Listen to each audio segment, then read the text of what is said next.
Hello everyone, good evening and welcome to tonight's stream. This is your vampire Oneesama, Sister Midnight, here with you this Monday evening. Before we start with anything, let's start with my chat. My chat window was closed, so I'm gonna have to turn around or face a different way. So let me just check first. Congratulations, Dex, for getting first for how many was it? 12th time. And for the 32 bytes as well. Canolis, thank you for the 44 bytes. And then we have Lovsky. Hello, good evening. Welcome in. Hello, Mr. Nanya Damn Business. Good evening. You might be surprised at the stream for this evening. We are far from chaos tonight. We are taking a little segue, as you can see. But thank you for the bite as well. I believe this is your first time to be bitten, I believe. Chad, hello, good evening. Welcome in, and thank you for, well, I don't think you've been bitten yet, so that's fine. And then we have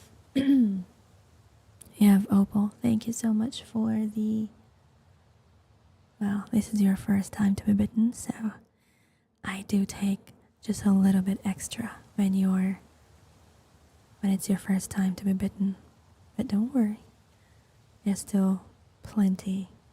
I'll still leave plenty so that you don't exactly, die. Of course, brother, the book cover. What's that? As you can see, what's that, brother? I have to make sure that I'm very strategic with my items, with my decor, to make sure that I am well within. Wait, my blurb is on. I forgot. 1 second. I forgot to turn off the blurb. There we go. I forgot to mute the blurb. My apologies. Neo, good evening. Thank you so much for the 4 bytes. I normally hate it. Oh, I see. Well, the thing is, I don't do ASMR the way you would expect. It's not, I don't do sounds, actually. I don't do ASMR sounds. So, I don't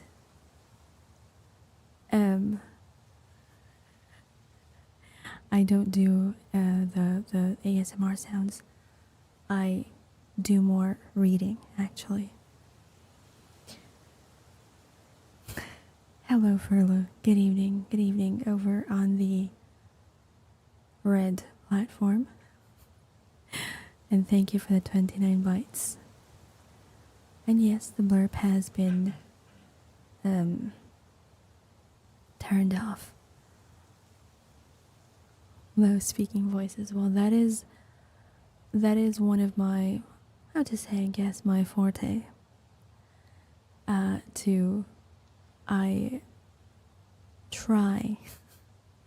try my best to keep calm in certain situations. Though, of course, when it comes to playing video games, there's no such thing as calmness when it comes to that. Yeah, a very loud person. That one, I'm pretty sure that I and everyone else who watched the stream can already attest to that. So, yes. Indeed, those are some of the side effects of being bitten by your Oneesama. Hello, Shiraga Ryu. Good evening, good evening. And Tony over on the red platform again. Good evening. Well, good morning, good afternoon, and good evening. Whichever applies to you. I am doing well. Though again, because it is the start of the new week. So, and it is the start of February. So, I am busy doing work, payroll, and all of that stuff. Hello, Damon. Thank you so much for the 9 bites. Another eternal hotness perk that you got. And next, good evening, welcome in. And thank you for the 34 bites. This time, the bite has made you weak to garlic bread. Don't worry though. During the next bite, you'll have a different perk, and your weakness to garlic bread will hopefully dissipate. Unless, of course, the next bite gives you additional weakness to garlic bread. So, yes. Anyways, I don't know if you notice the outfit, but because it is now officially February started yesterday, at least for me.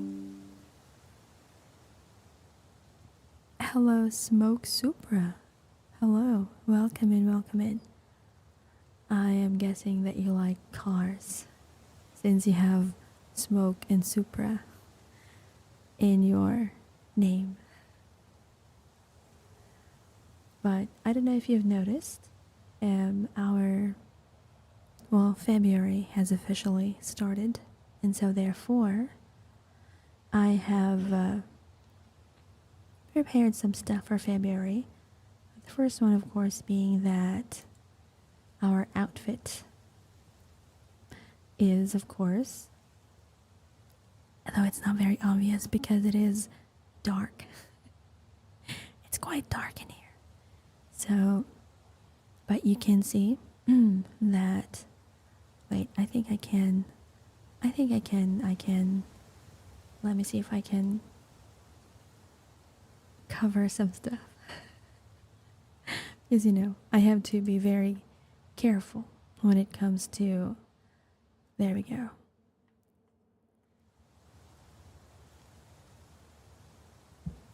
There, I don't know if it's now more obvious, but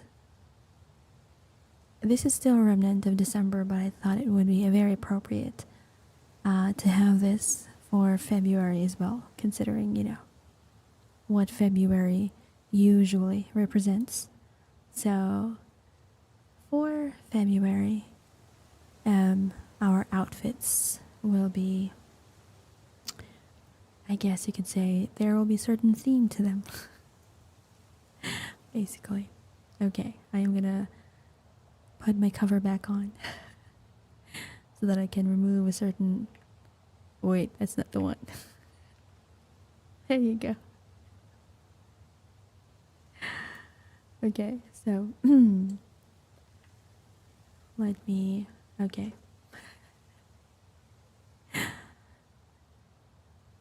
Who turned off the lights? I did. Because, what better way to listen to stories than in the dark, listening to, scary stories actually, which is kind of ironic since, we are trying to be relaxed here, but our stories are more weird and scary. So I'm not gonna waste any more time because it's already almost 8:30. Last time Last time I yapped for about an hour before we actually started playing. So this time, we are going to dive right into the stories as soon as possible. So let's do that, shall we? But first, I'm gonna make sure we have the proper ambience.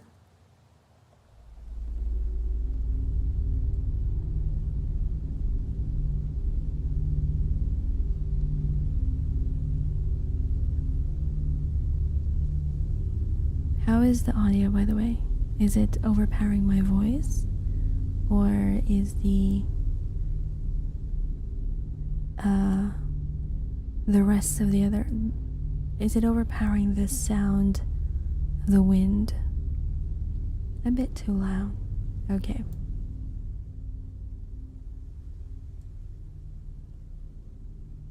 How about that?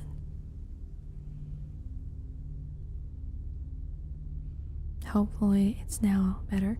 How about the sound of the wind? Can you guys hear it? Because it's not just the...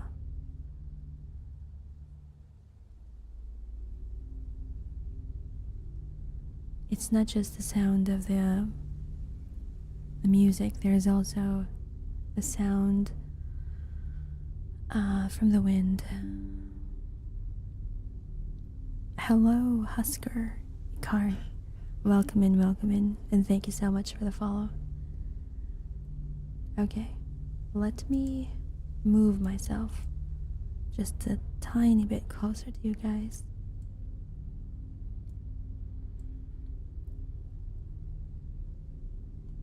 Okay.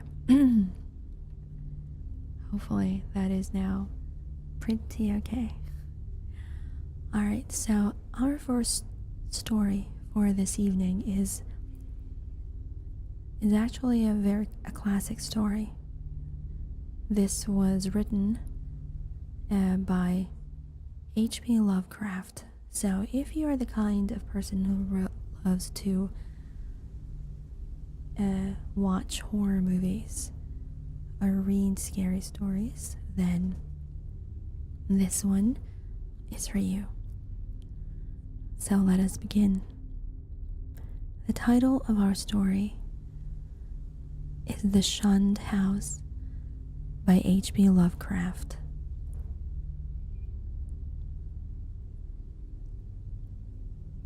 What I heard in my youth about the shunned house was merely that people died there in alarmingly great numbers.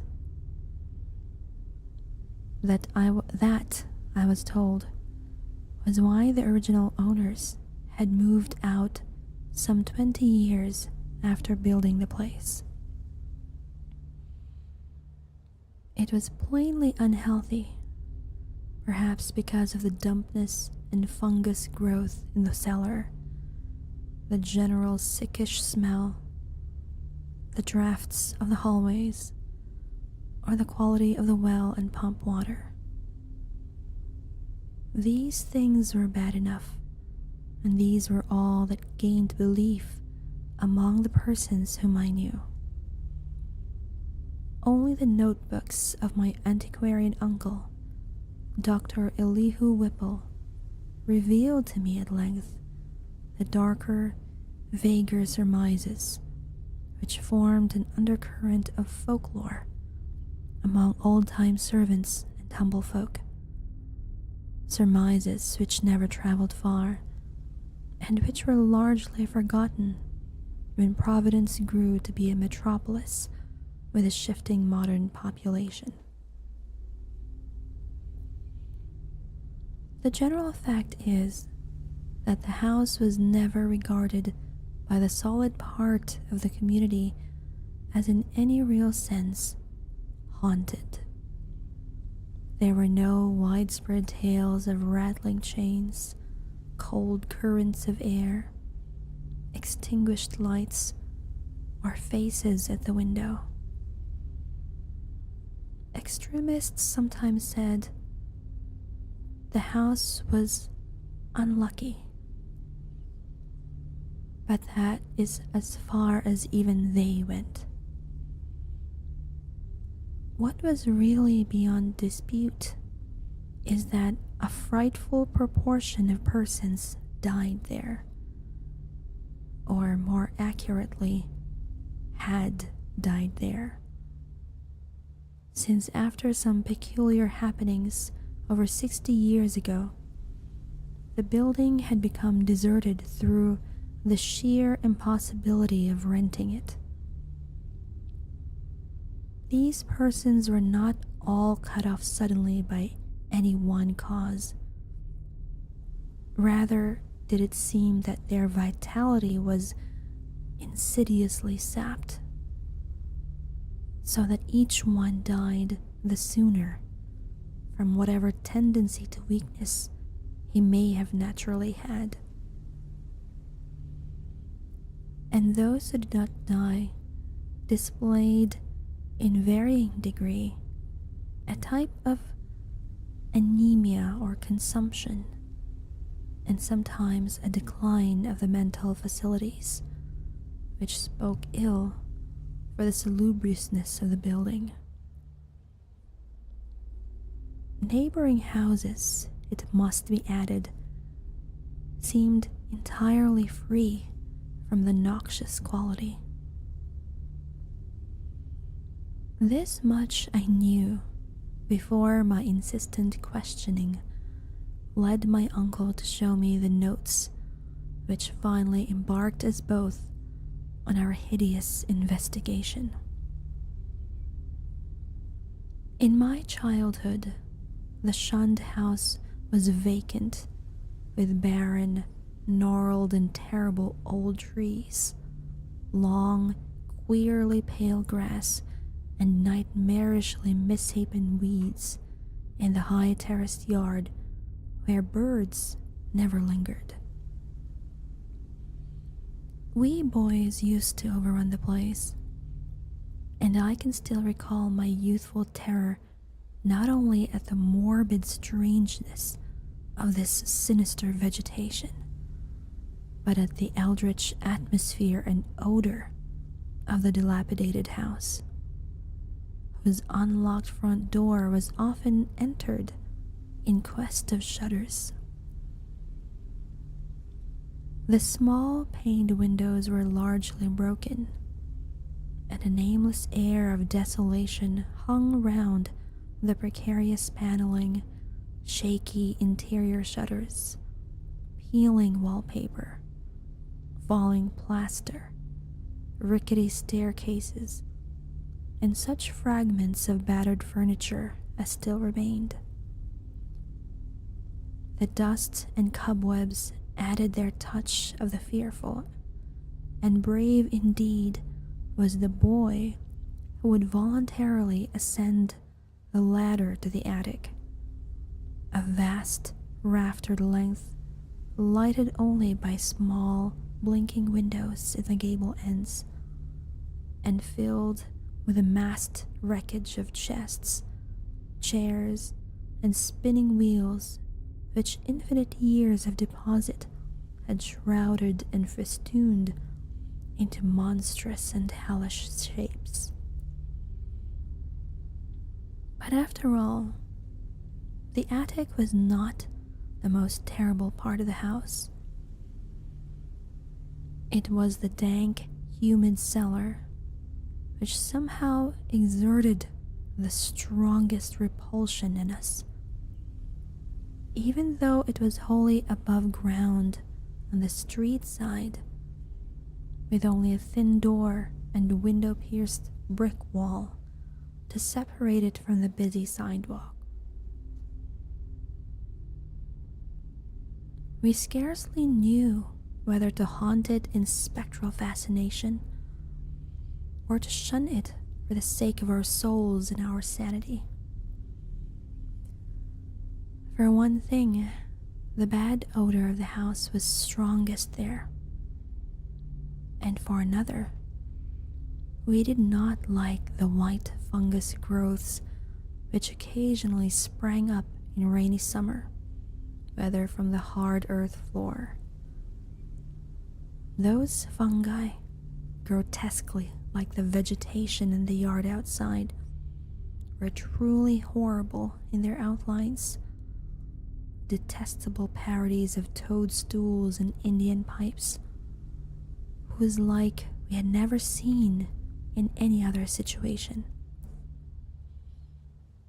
They rotted quickly, and at one stage became slightly phosphorescent, so that nocturnal passers-by sometimes spoke of witch fires glowing behind the broken panes of the feather-spreading windows.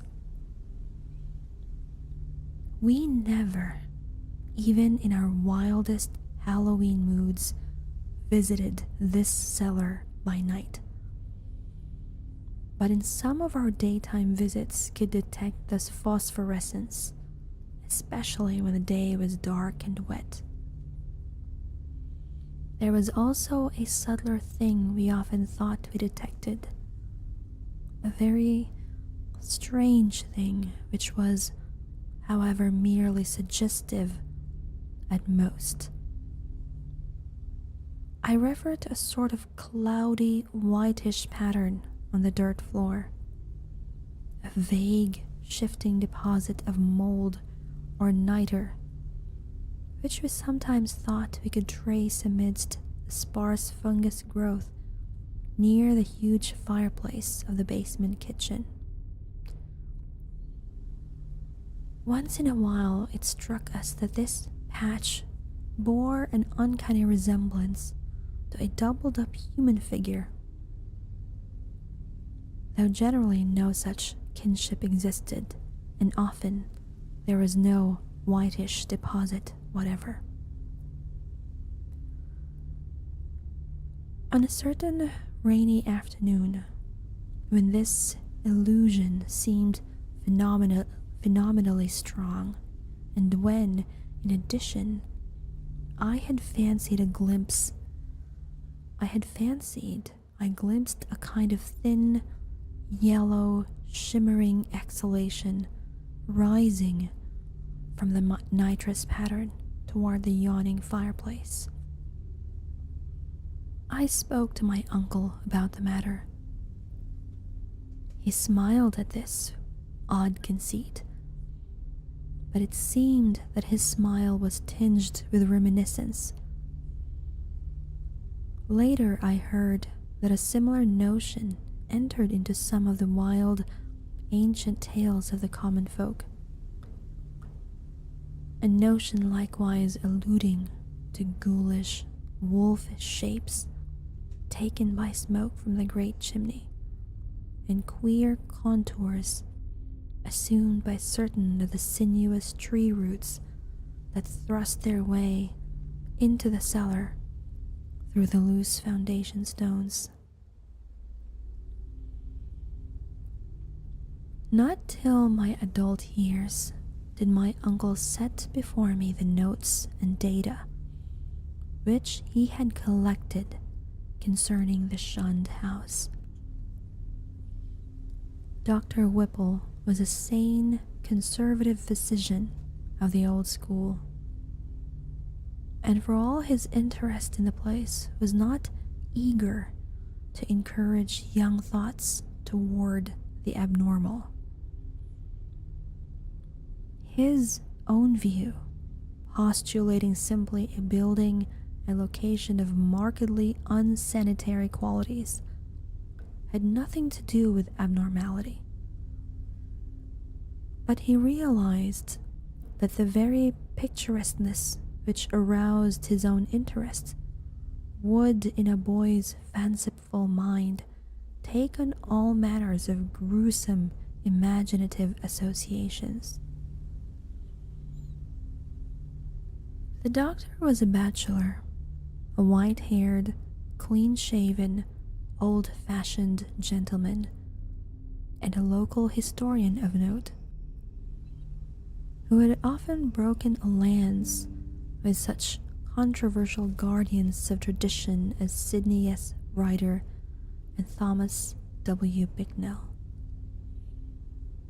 He lived with one man servant in a Georgian homestead with knocker and iron-railed steps, balanced eerily on the steep ascent of North Court Street, beside the ancient brick court and colony house where his grandfather, a cousin of that celebrated privateersman Captain Whipple, who burned His Majesty's armed schooner Gaspee in 1772, had voted in the legislature in May 4, 1776, for the independence of the Rhode Island colony. Around him in the damp, low-ceiled library, with a musty white paneling, heavy carved over mantel, and small-paned, vine-shaded windows, were the relics and records of his ancient family, among which were many dubious allusions to the shunned house in Benefit Street. That pest spot lies not far distant, for Benefit runs ledge-wise just above the courthouse, along the precipitous hill up which the first settlement climbed. Before we continue, I just want to say hello to Mr. Big Boss, and thank you for the 7 bites, and of course, Little Twitch Dragon for the follow. Welcome in, welcome in. When, in the end, my insistent pestering and maturing years evoked from my uncle the hoarded lore I sought, there lay before me a strange enough chronicle, long-winded, statistical, and drearily genealogical as some of the matter was. There ran through it a continuous thread of brooding.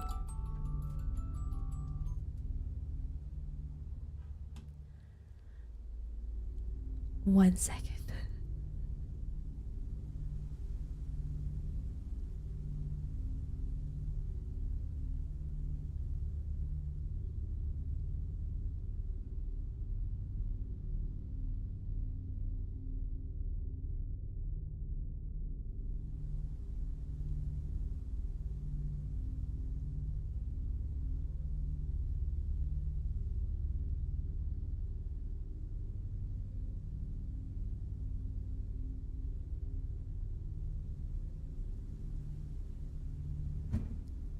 My apologies. Call from Mafia Sister. Okay, where were we?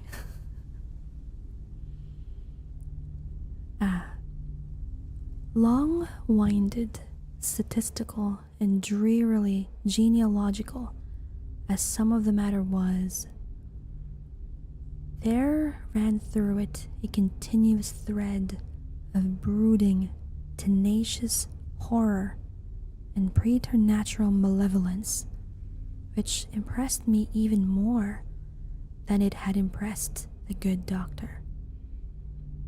Separate events fitted together uncannily, and seemingly irrelevant details held mines of hideous possibilities.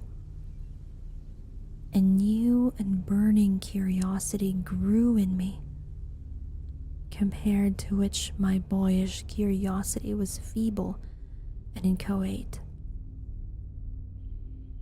The first revelation led to an exhaustive research, and finally to that shuddering quest which proved so disastrous to myself and mine.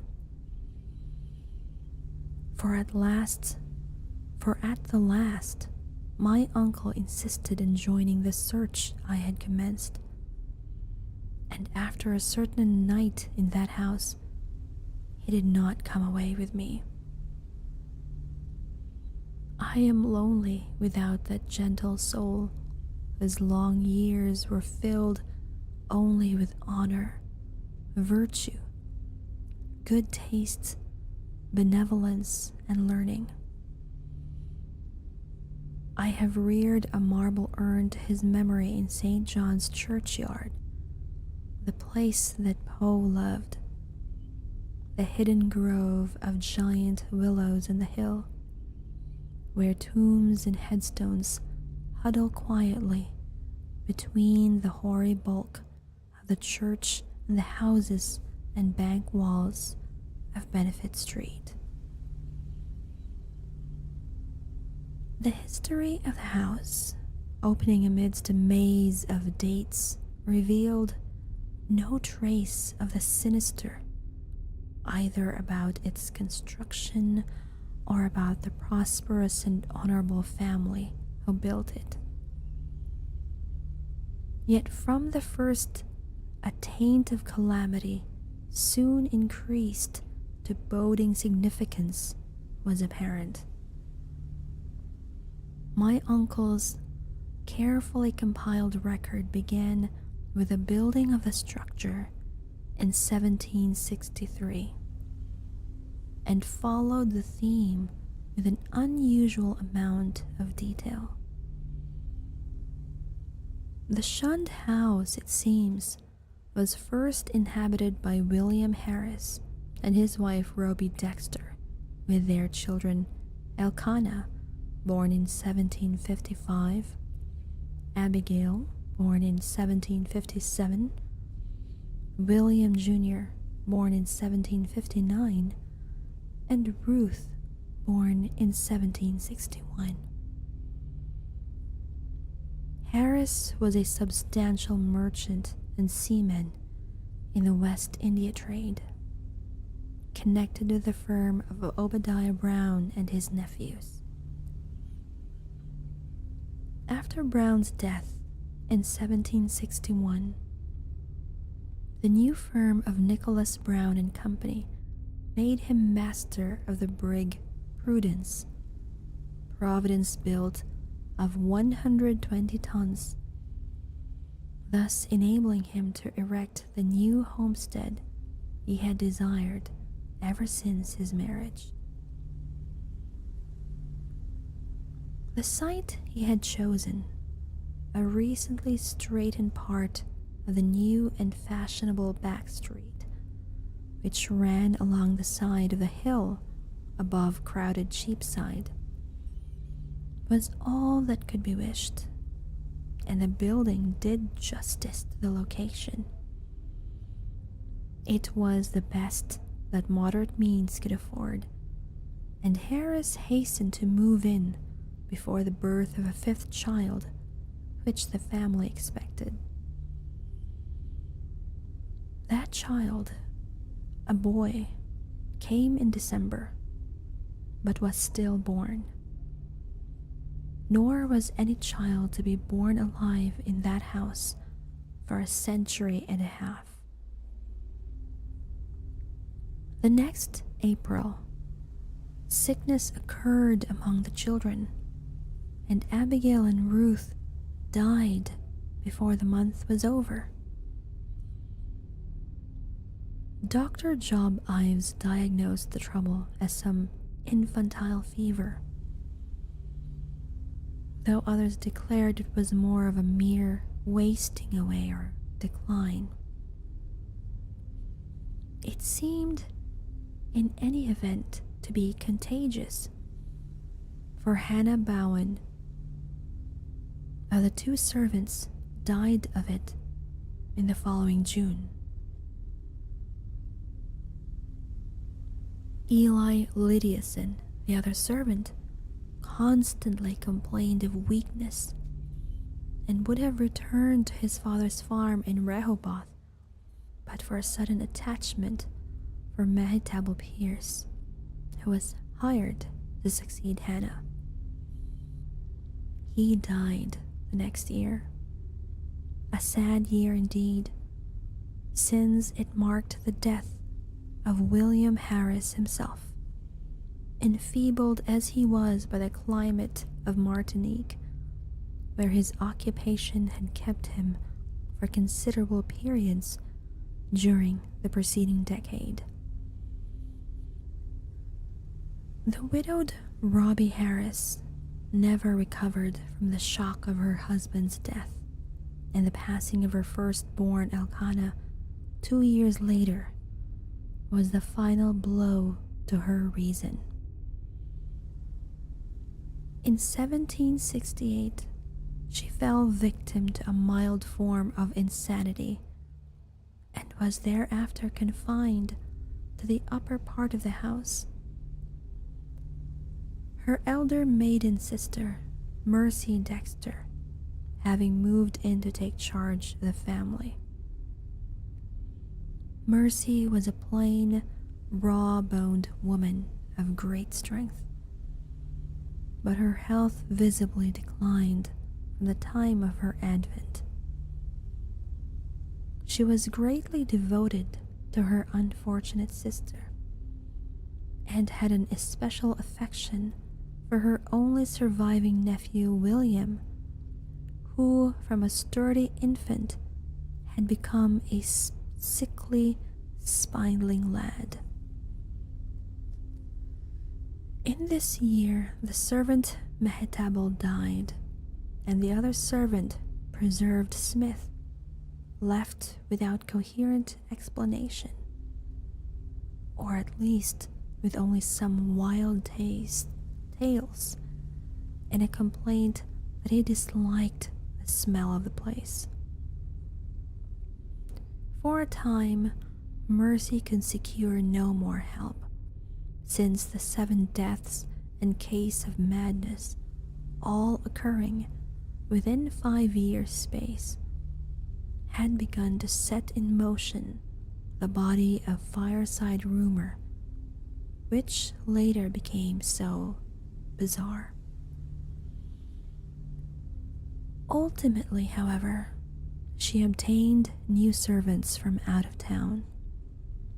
Anne White, a morose woman from that part of North Kingstown, now set off as a township of Exeter, and a capable Boston man named Zenas Lowe.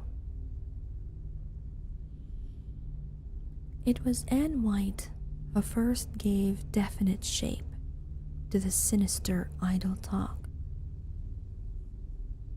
Mercy should have known better than to hire anyone from the Nooseneck Hill country, for that remote bit of backwoods was then, as now, a seat of the most uncomfortable superstitions.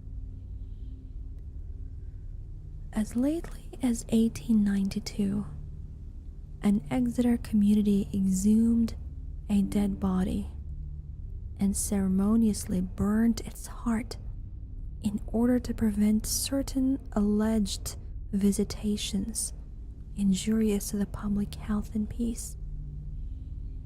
And one may imagine the point of view of the same section in 1768.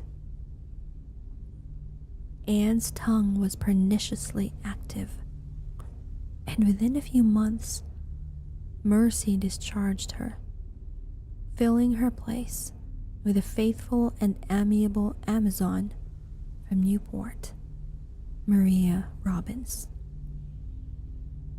Hello, Reducted. Welcome in, and thank you so much for the follow.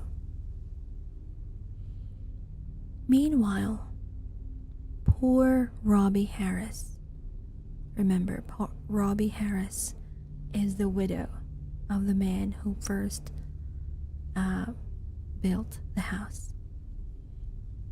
In her madness, gave voice to dreams and imaginings of the most hideous sort. At times, her screams became insupportable, and for long periods she would utter shrieking horrors, which necessitated her son's temporary residence with his cousin, Peleg Harris, in Presbyterian Lane, near the new college building.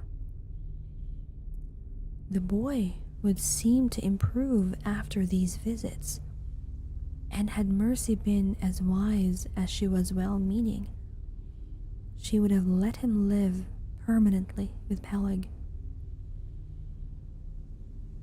Just what Mrs. Harris cried out in her fits of violence, tradition hesitates to say, or rather presents such extravagant accounts that they nullify themselves through sheer absurdity.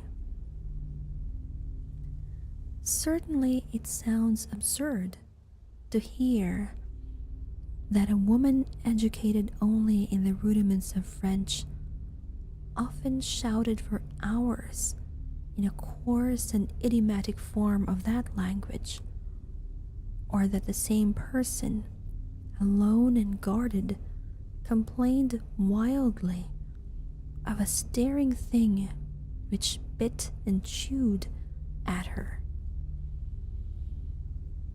In 1772, the servant Zenas died, and when Mrs. Harris heard of it, she laughed with a shocking delight utterly foreign to her. The next year, she herself died and was laid to rest in the North burial ground beside her husband.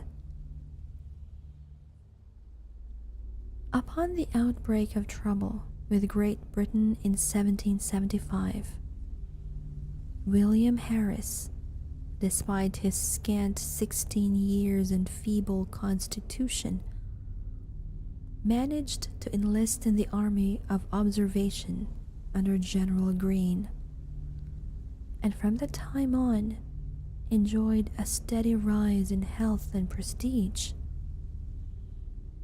In 1780, as a captain in the Rhode Island forces in New Jersey under Colonel Angel, he met and married Phoebe Hetfield of Elizabethtown, whom he brought to Providence upon his honorable discharge in the following year. Hello, Lux Raider. Welcome in, and thank you so much for the follow. The young soldier's return was not a thing of unmitigated happiness. The house, it is true, was still in good condition, and the street had been widened and changed in name from Back Street to Benefit Street. But Mercy Dexter's once robust frame had undergone a sad and curious decay, so that she was now a stooped and pathetic figure with hollow voice and disconcerting pallor, qualities shared to a singular degree by the one remaining servant, Maria. In the autumn of 1782, Phoebe Harris gave birth to a stillborn daughter, and on the 15th of the next May, Mercy Dexter took leave of a useful, austere, and virtuous life. William Harris, at last thoroughly convinced of the radically unhealthful nature of his abode, now took steps toward quitting it and closing it forever. Securing temporary quarters for himself and his wife at the newly opened Golden Ball Inn, he arranged for the building of a new and finer house in Westminster Street, in the growing part of the town across the Great Bridge. There, in 1785, his son Duty was born, and there the family dwelt till the encroachments of commerce drove them back across the river and over the hill to Angel Street in the newer East Side residence district. There the late Archer Harris built his sumptuous but hideous French-roofed mansion in 1876. William and Phoebe both succumbed to the yellow fever epidemic in 1797. But Doughty was brought up by his cousin Rathbone Harris, Peleg's son. Rathbone was a practical man and rented the Benefit Street house despite William's wish to keep it vacant. He considered it an obligation to his ward to make the most of all the boy's property. Nor did he concern himself with the deaths and illnesses which caused so many changes of tenants, or the steadily growing aversion with which the house was generally regarded. It is likely that he felt only vexation when in 1804 the town council ordered him to fumigate the place with sulfur, tar, and gum camphor on account of the much discussed deaths of 4 persons, presumably caused by the then diminishing fever epidemic. They said the place had a febrile smell. Hello, Connor. Good evening, good evening. Welcome in. Doughty himself thought little of the house, for he grew up to be a privateersman and served with distinction and the Vigilant under Captain Cahoon in the War of 1812. He returned unharmed, married in 1814, and became a father on that memorable night of September 23rd, 1815, when a great gale drove the waters of the bay over half the town and floated a tall sloop well up Westminster Street, so that its masts almost tapped the Harris window in symbolic affirmation that the new boy, Welcome, was a seaman's son. Welcome did not survive his father, but lived to perish gloriously at Fredericksburg in 1862. Neither he nor his son Archer knew of the shunned house as other than nuisance almost impossible to rent, perhaps on account of the mustiness and sickly odor of unkempt old age. Indeed, it never was rented after a series of deaths culminating in 1861, which the excitement of the war tended to throw into obscurity. Carrington Harris, last of the male line, knew it as only a deserted and somewhat picturesque center of legend until I told him my experience. He had meant to tear it down and build an apartment house on the site, but after my account, decided to let it stand, install plumbing, and rent it. Nor has he yet had any difficulty in obtaining tenants. The horror is gone. It may well be imagined how powerfully I was affected by the annals of the Harrises. In this continuous record there seemed to me to brood a persistent evil beyond anything in nature as I had known it, an evil clearly connected with the house and not with the family. This impression is confirmed by my uncle's less systematic array of miscellaneous data. legends transcribed from servant gossip, cuttings from the papers, copies of death certificates by fellow physicians, and the like. All of this material I cannot hope to give, for my uncle was a tireless antiquarian and very deeply interested in the shunned house. But I may refer to several dominant points which earn notice by their recurrence through many reports from diverse sources.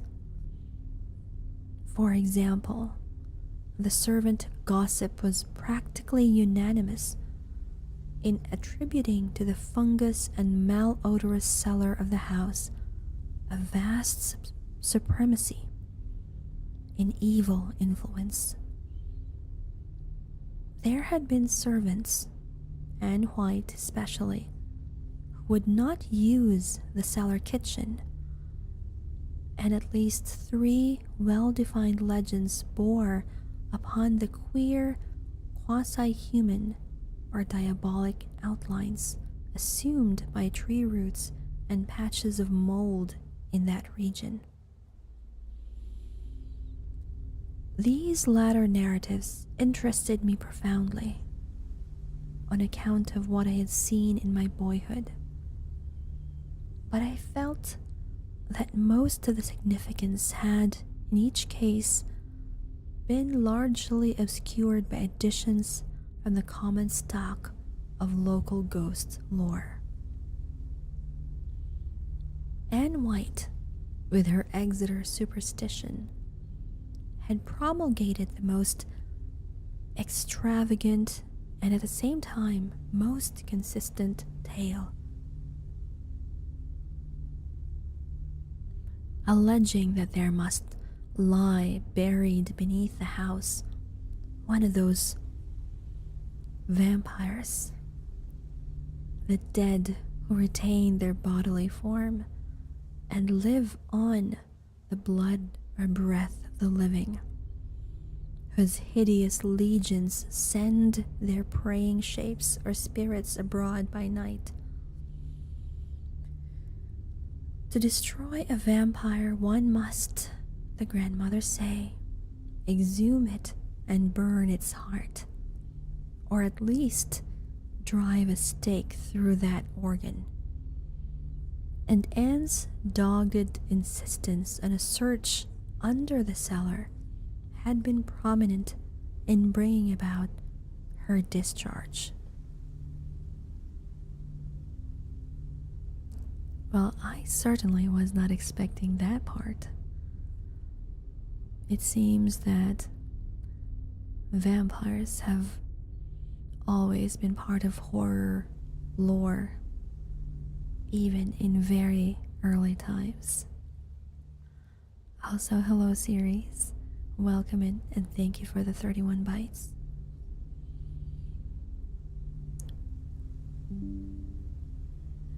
Hello corruption, welcome in and thank you so much for the follow. Her tales, however, commanded a wide audience. If only they had hot vamps like we do stories. Maybe. Her tales, however, commanded a wide audience and were the more readily accepted because the house indeed stood on land once used for burial purposes. To me, their interest depended less on this circumstance than on the peculiar appropriate way in which they dovetailed with certain other things. The complaint of the departing servant preserved Smith, who had preceded Anne and never heard of her, that something sucked his breath at night.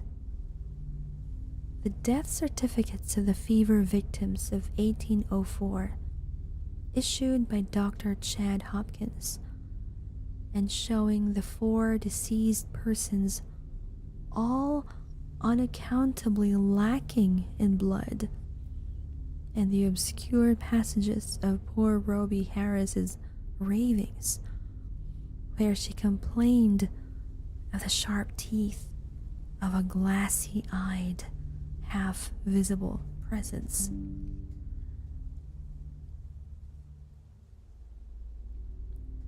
Free from unwarranted superstition though I am, these things produced in me an odd sensation, which was intensified by a pair of widely separated newspaper cuttings relating to deaths in the shunned house.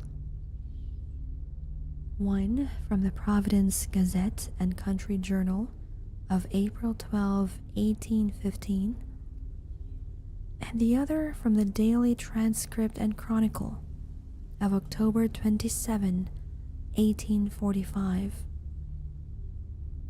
each of which detailed an appallingly grisly circumstance whose duplication was remarkable.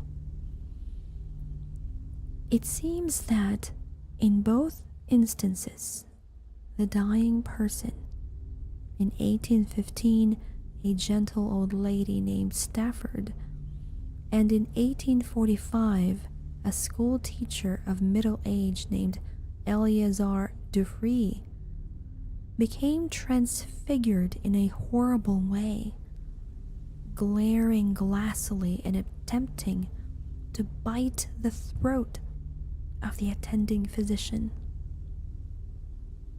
Even more puzzling, though, was the final case which put an end to the renting of the house.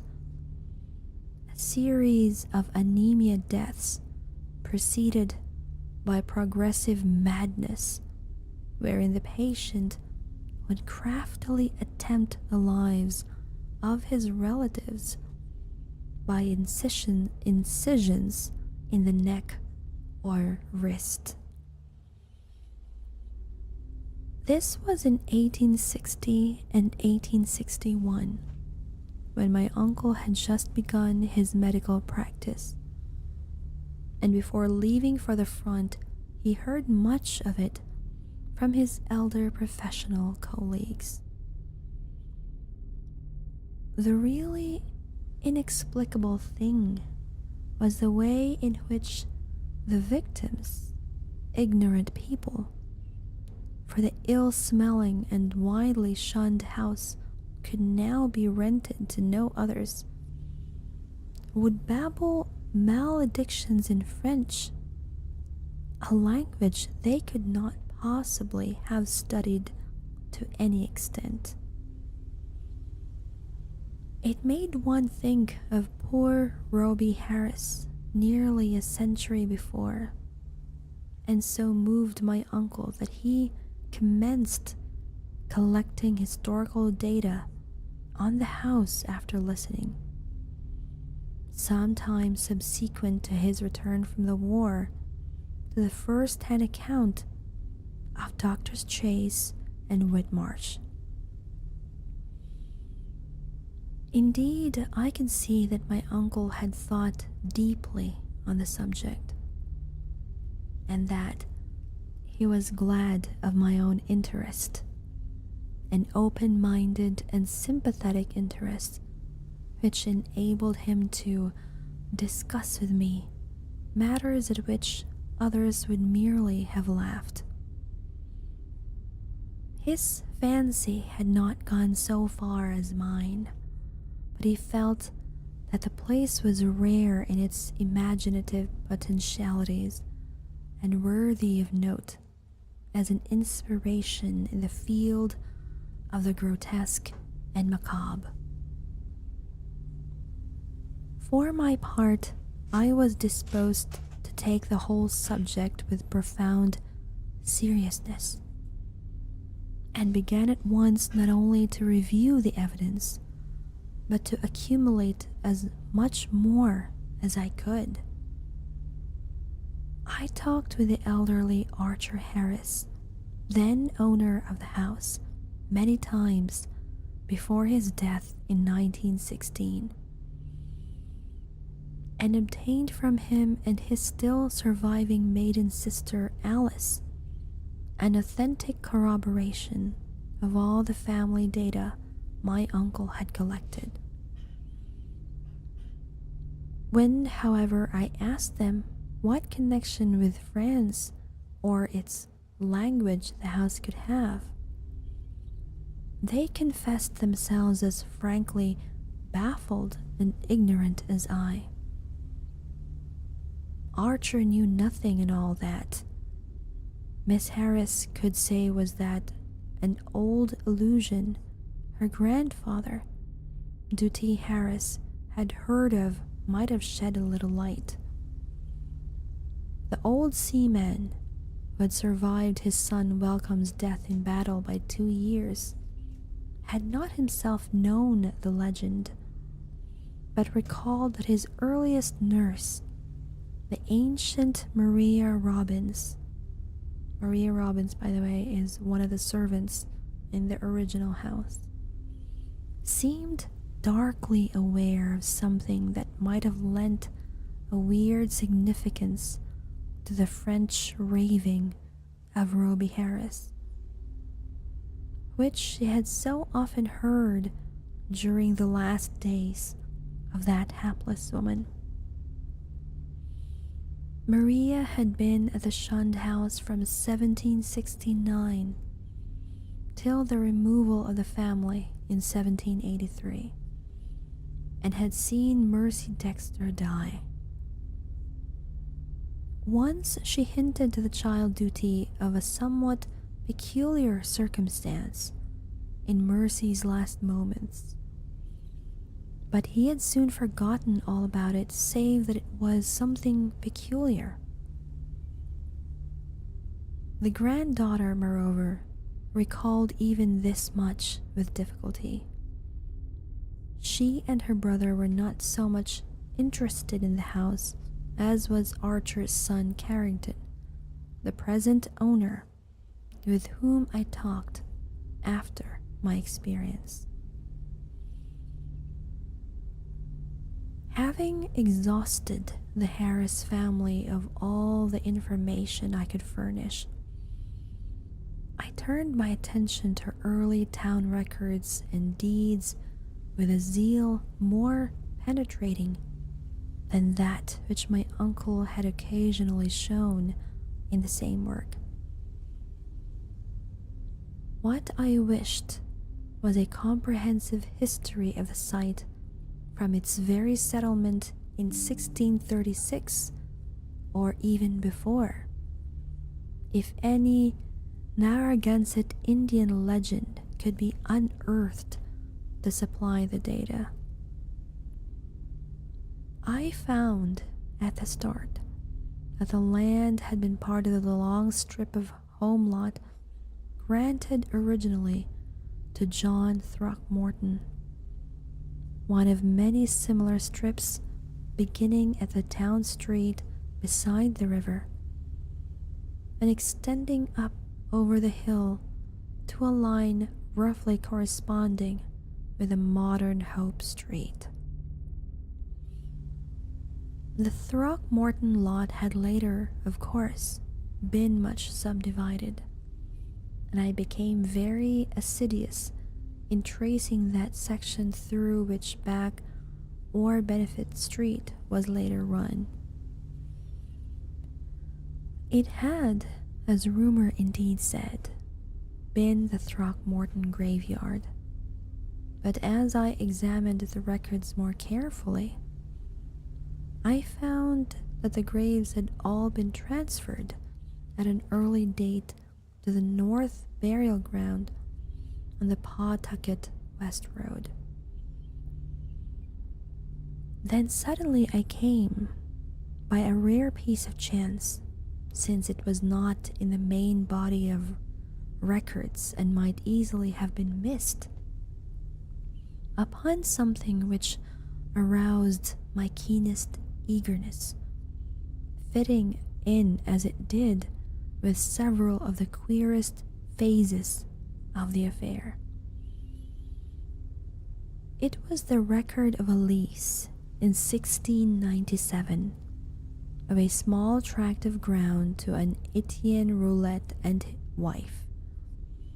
At last, the French element had appeared. That and another deeper element of horror, which the name conjured up from the darkest recesses of my weird and heterogeneous reading. And I feverishly studied the platting of the locality as it had been before the cutting through and partial straightening of Back Street between 1747 and 1758. I found what I had half expected, that where the shunned house now stood, the Roulettes had laid out their graveyard behind a one-story and attic cottage, and that no record of any transfer of graves existed. The document indeed ended in much confusion, and I was forced to ransack both the Rhode Island Historical Society and Shepley Library before I could find a local door which the name of Etienne Roulette would unlock. In the end, I did find something of such vague but monstrous import that I set about at once to examine the cellar of the shunned house itself with a new and excited minuteness.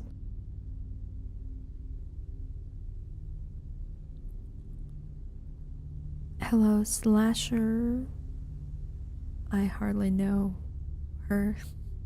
Welcome in, and thank you so much for the follow. The Roulettes, it seemed, had come in 1696 from East Greenwich down the west shore of Narragansett Bay.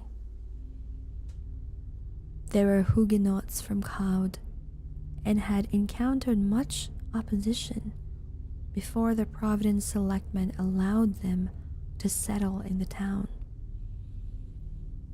The unpopularity had dogged them in East Greenwich, whether they had come in 1686 after the revocation of the Edict of Nantes, and rumor said that the cause of dislike extended beyond mere racial and national prejudice, or the land disputes which involved other French settlers with the English in rivalries which not even Governor Andros could quell.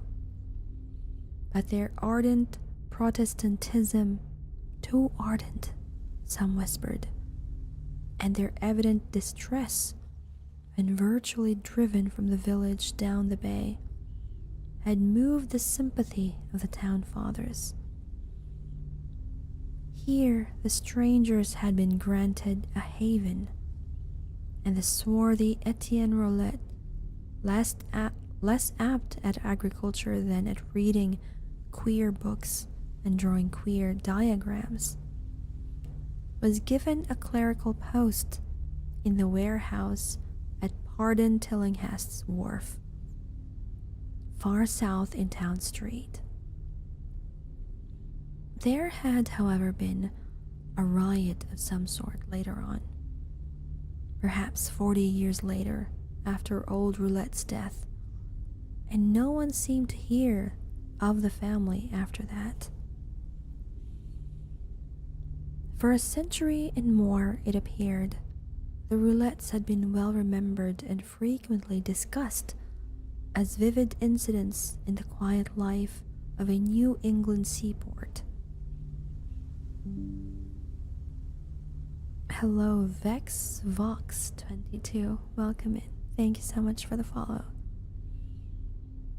Etienne's son, Paul, a surly fellow whose erratic conduct had probably provoked the riot which wiped out the family, was particularly a source of speculation.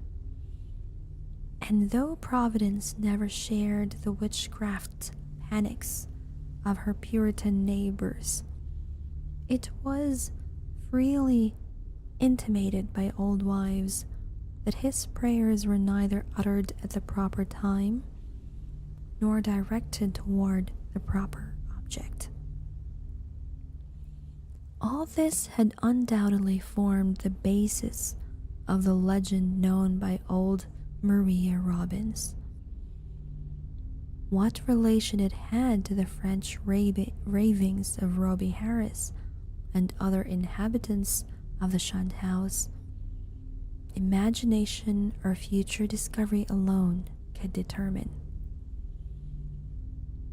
I wondered how many of those who had known the legends realized that additional link, with the terrible which my wider reading had given me. That ominous item in the annals of morbid horror, which tells of the creature Jacques Roulette of Caude, who in 1598 was condemned to death as a demoniac, but afterwards saved from the stake by the Paris Parliament and shut in a madhouse. He had been found covered with blood and shreds of flesh in a wood, shortly after the killing and rending of a boy by a pair of wolves. One wolf was seen to lope away, unhurt. Surely a pretty hearthside tale with a queer significance as to name and place. But I decided that the Providence gossips could not have generally known of it. Had they known, the coincidence of names would have brought some drastic and frightened action. Indeed, might not its limited whispering have precipitated the final riot which erased the Roulettes from the town? I now visited the accursed place with increased frequency, studying the unwholesome vegetation of the garden, examining all the walls of the building, and poring over every inch of the earthen cellar door. Finally, with Carrington Harris's permission, I fitted a key to the disused door opening from the cellar directly upon Benefit Street, preferring to have a more immediate access to the outside world than the dark stairs, ground floor hall, and front door can give. There, where morbidity lurked most thickly, I searched and poked during long afternoons when the sunlight filtered in through the cobweb above ground windows, and a sense of security glowed from the unlocked door, which placed me only a few feet from the placid sidewalk outside. Nothing new rewarded my efforts. Only the same depressing mustiness and faint suggestions of noxious odors and nitrous outlines in the floor. And I fancy that many pedestrians must have watched me curiously through the broken panes. At length, upon a suggestion of my uncle's, I decided to try the spot nocturnally, and one stormy midnight ran the beams of an electric torch over the moldy floor with its uncanny shapes and distorted half-phosphorescent fungi. The place had dispirited me curiously that evening, And I was almost prepared when I saw, or thought I saw, amidst the whitish deposits, a particularly sharp definition of the huddled form I had suspected from boyhood. Its clearness was astonishing and unprecedented, and as I watched, I seemed to see again the thin, yellowish, shimmering exhalation which had startled me on that rainy afternoon so many years before.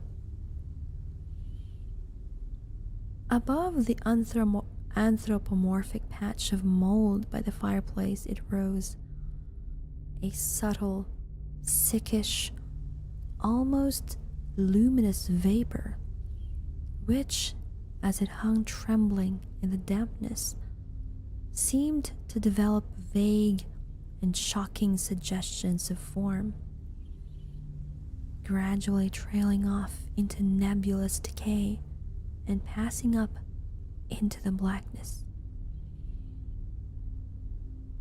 of the great chimney with a fetter in its wake.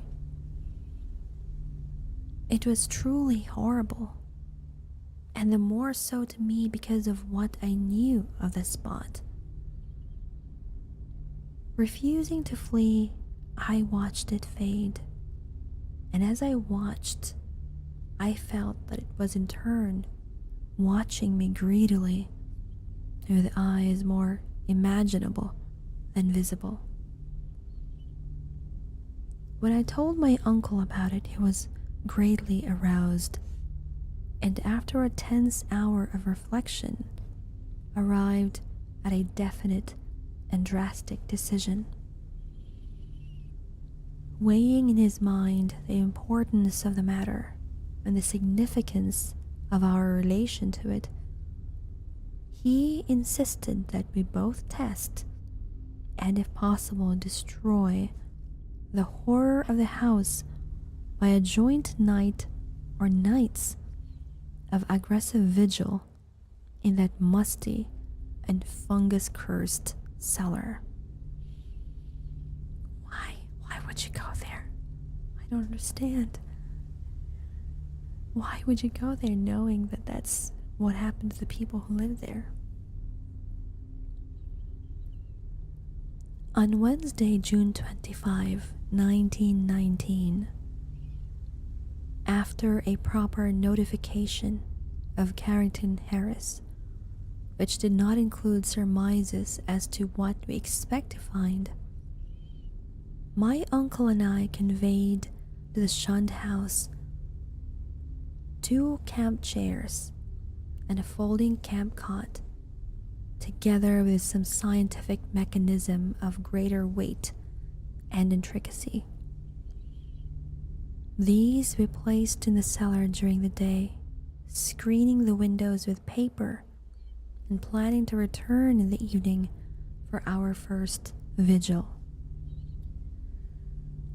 We had locked the door from the cellar to the ground floor, and having a key to the outside cellar door, were prepared to leave our expensive and delicate apparatus, which we had obtained secretly and at great cost, as many days as our vigils might be protracted. It was our design to sit up together till very late, and then watch singly till dawn in 2-hour stretches, myself first and then my companion, the inactive member, resting on the cot.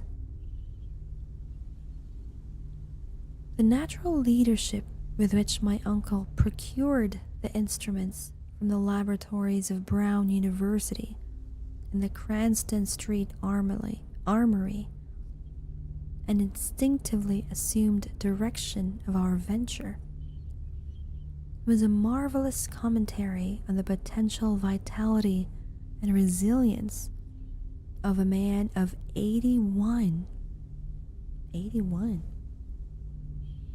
Elihu Whipple had lived according to the hygienic laws he had preached as a physician, and but for what happened later, would be here in full vigor today.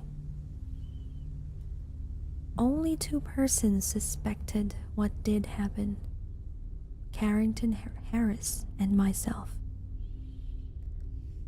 I had to tell Harris because he owned the house and deserved to know what he had gone out of it. Then, too, he had spoken to him in advance of our request, and I felt after my uncle's going that he would understand and assist me in some vitally necessary public explanations. He turned very pale, but agreed to help me and decided that it would now be safe to rent the house. To declare that we were not nervous on that rainy night of watching would be an exaggeration both gross and ridiculous. We were not, as I have said, in any sense childishly superstitious, but scientific study and reflection had taught us that the known universe of 3 dimensions embraces the merest fraction of the whole cosmos of substance and energy. In this case, an overwhelming preponderance of evidence from numerous authentic sources pointed to the tenacious existence of certain forces of great power, and, so far as the human point of view is concerned, exceptional malignancy. To say that we actually believed in vampires or werewolves would be a carelessly inclusive statement. Rather must it be said that we were not prepared to deny the possibility of certain unfamiliar and unclassified modification of vital force and attenuated matter existing very infrequently in 3-dimensional space because of its more intimate connection with other spatial units, yet close enough to the boundary of our own to furnish us occasional manifestations which we, for lack of a proper vantage point, may never hope to understand. In short, it seemed to my uncle and me that an incontrovertible array of facts pointed to some lingering influence in the shunned house, traceable to one or another of the ill-favored French settlers of 2 centuries before, and still operative through rare and unknown laws of atomic and electronic motion. That the family of Roulette had possessed an abnormal affinity for outer circles of entity, dark spheres which for normal folk hold only repulsion and terror, their recorded history seemed to prove. Had not then the riots of those bygone 1730s set moving certain kinetic patterns in the morbid brain of one or more of them, notably the sinister Paul Roulette, which obscurely survived the bodies murdered and buried by the mob, and continued to function in some multiple dimension space along the original lines of force determined by a frantic hatred of the encroaching community. Such a thing was surely not a physical or biochemical impossibility in the light of a newer science which includes the theories of relativity and intra-atomic action. One might easily imagine an alien nucleus of substance or energy, formless or otherwise, kept alive by imperceptible or immaterial subtractions from the life force or bodily tissue and fluids of other and more palpably living things into which it penetrates, and with whose fabric it sometimes completely merges itself. It might be actively hostile, or it might be dictated merely by blind motives of self-preservation. In any case, such a monster must of necessity be, in our scheme of things, an anomaly and an intruder, whose extirpation forms a primary duty with every man not an enemy to the world's life, health, and sanity. What baffled us was our utter ignorance of the aspect in which we might encounter the thing.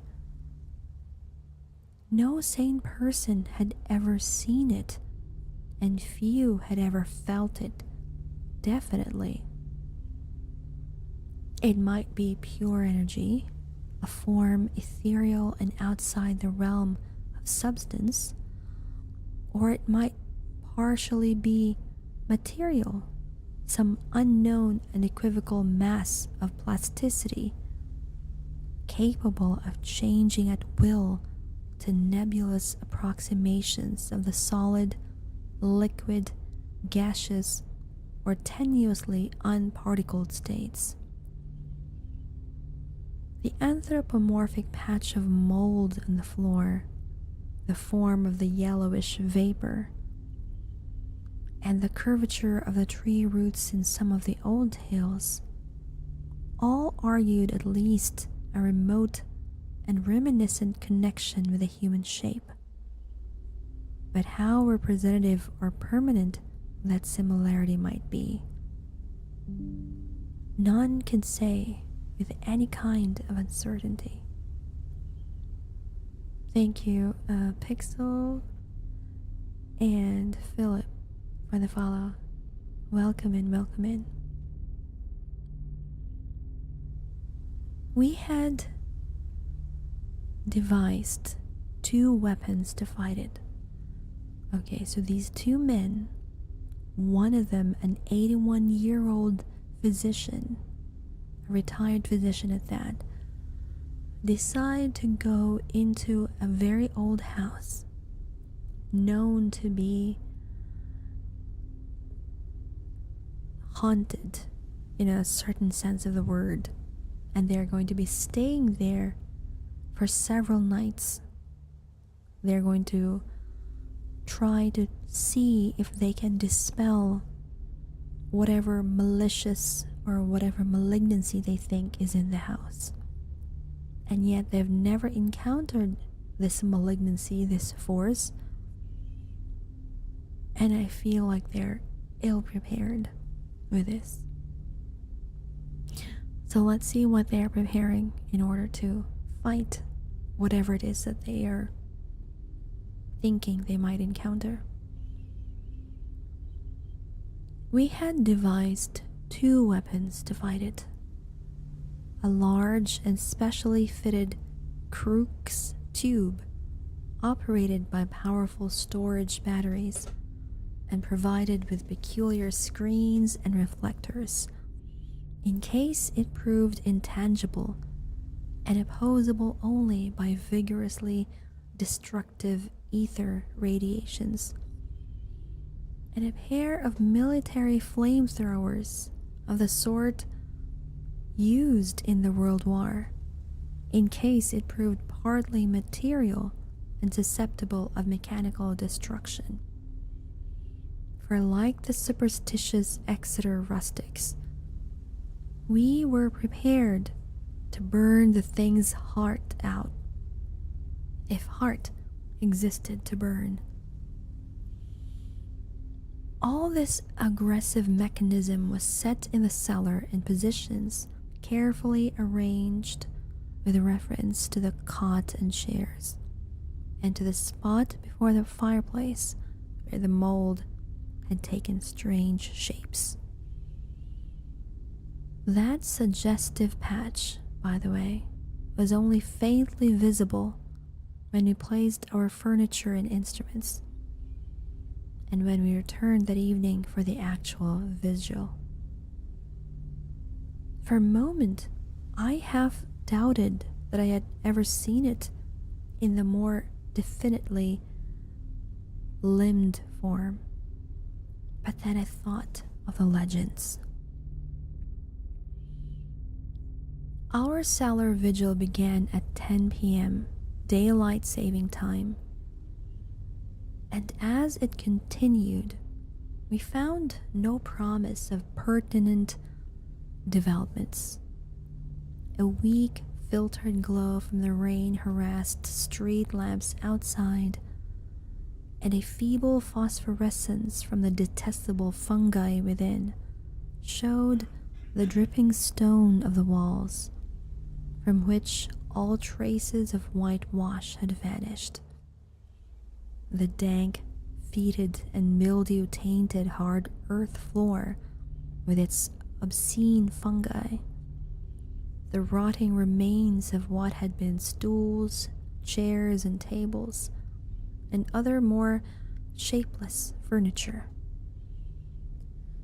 The heavy planks and massive beams of the ground floor overhead, the decrepit plank door leading to bins and chambers beneath other parts of the house, the crumbling stone staircase with the ruined wooden handrail, and the crude and cavernous fireplace of blackened brick where rusted iron fragments revealed the past presence of hooks, andirons, spit, crane, and a door to the Dutch oven. These things, and our austere cot and camp chairs, and the heavy and intricate machinery we had brought. Hello, X3, welcome in. Thank you for the 3 bites. We had, as in my own former explorations, left the door to the street unlocked. A very good thing, I think. Making sure that there is a clear form of exit that is directly going outside from that place, so that a direct and practical path of escape might lie open in case of manifestations beyond our power to deal with. Okay, very smart move on them. It was our idea that our continued nocturnal presence would call forth whatever malign entity lurked there, and that being prepared, we could dispose of the thing with one or the other of our provided means as soon as we had recognized and observed it sufficiently. How long it might require to evoke and extinguish the thing, we had no notion.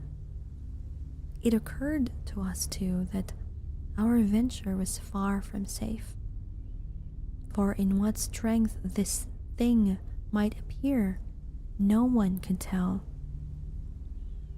But we deemed the game worth the hazard, and embarked on it alone and unhesitatingly, conscious that the seeking of outside aid would only expose us to ridicule and perhaps defeat our entire purpose. Such was our frame of mind as we talked, far into the night, till my uncle's growing drowsiness made me remind him to lie down for his 2 hours sleep. Something like fear chilled me as I sat there in the small hours alone. I say alone, for one who sits by a sleeper is indeed alone. Perhaps more alone than he can realize. My uncle breathed heavily, his deep inhalations and exhalations accompanied by the rain outside, and punctuated by another nerve-wracking sound of distant, dripping water within. For the house was repulsively damp even in dry weather, and in the storm positively swamp-like.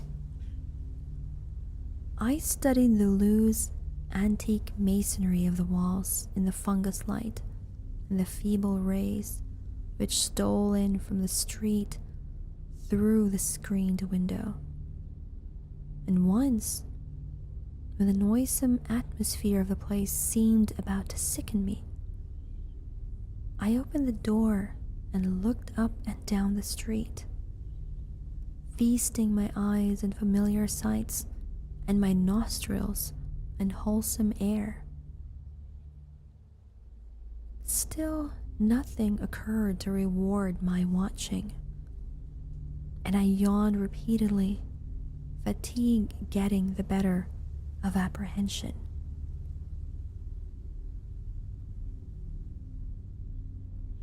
And the stirring of my uncle in his sleep attracted my notice.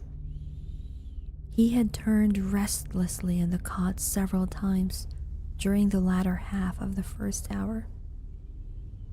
But now he was breathing with unusual irregularity, occasionally heaving a sigh which held more than a few of the qualities of a choking moan.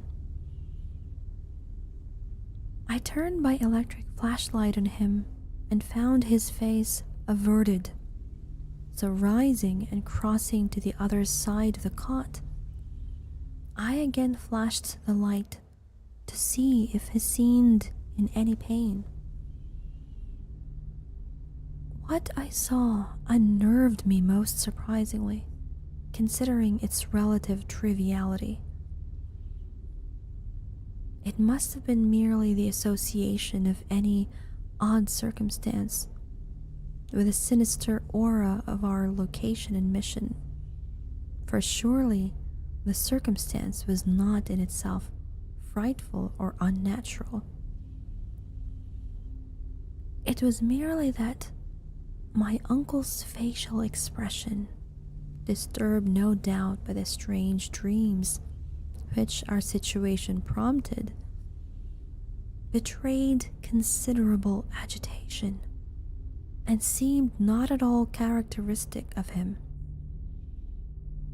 His habitual expression was one of kindly and well-bred calm, whereas now a variety of emotions seemed struggling within him. I think, on the whole, that it was this variety which chiefly disturbed me. My uncle, as he gasped and tossed in increasing perturbation, and with eyes that had now started open, seemed not one but many men, and suggested a curious quality of alienage from himself. All at once he commenced to mutter, and I did not like the look of his mouth and teeth as he spoke. The words were at first indistinguishable, and then, with a tremendous start, I recognized something about them which filled me with icy fear till I recalled the breadth of my uncle's education and the interminable translations he had made from anthropological and antiquarian articles in the Revue des Deux Mondes. For the venerable Elihu Whipple was muttering in French, and the few phrases I could distinguish seemed connected with the darkest myths he had ever adapted from the famous Paris magazine. Suddenly, a perspiration broke out on the sleeper's forehead, and he leapt abruptly up. Half awake, the jumble of French changed to a cry in English, and the hoarse voice shouted excitedly, "My breath! My breath!" And the awakening became complete, and with a subsidence of facial expression to the normal state, my uncle seized my hand and began to relate a dream whose nucleus of significance I could only surmise with a kind of awe. He had, he said, floated off from a very ordinary series of dream pictures into a scene whose strangeness was related to nothing he had ever read. It was of this world, and yet not of it. A shadowy geometrical confusion in which could be seen elements of familiar things in most unfamiliar and perturbing combinations. There was a suggestion of queerly disordered pictures superimposed one upon another, an arrangement in which the essentials of time as well as of space seemed dissolved and mixed in the most illogical fashion. In this kaleidoscopic vertex of phantasmal images were occasional snapshots, if one might use the term, of singular clearness but unaccountable heterogeneity. Once my uncle thought he lay in a carelessly dug open pit, with a crowd of angry faces framed by straggling locks and three-cornered hats frowning down upon him. Again, he seemed to be in the interior of a house, an old house apparently, but the details and inhabitants were constantly changing, and he could never be certain of the faces or the furniture, or even of the room itself, since doors and windows seemed in just as a great state of flux as the presumably more mobile objects. It was queer, damnably queer, and my uncle spoke almost sheepishly, as if half expecting not to be believed, when he declared that of the strange faces, many had unmistakably borne the features of the Harris family. And all the while there was a personal sensation of choking, as if some pervasive presence had spread itself through his body and sought to possess itself of his vital processes.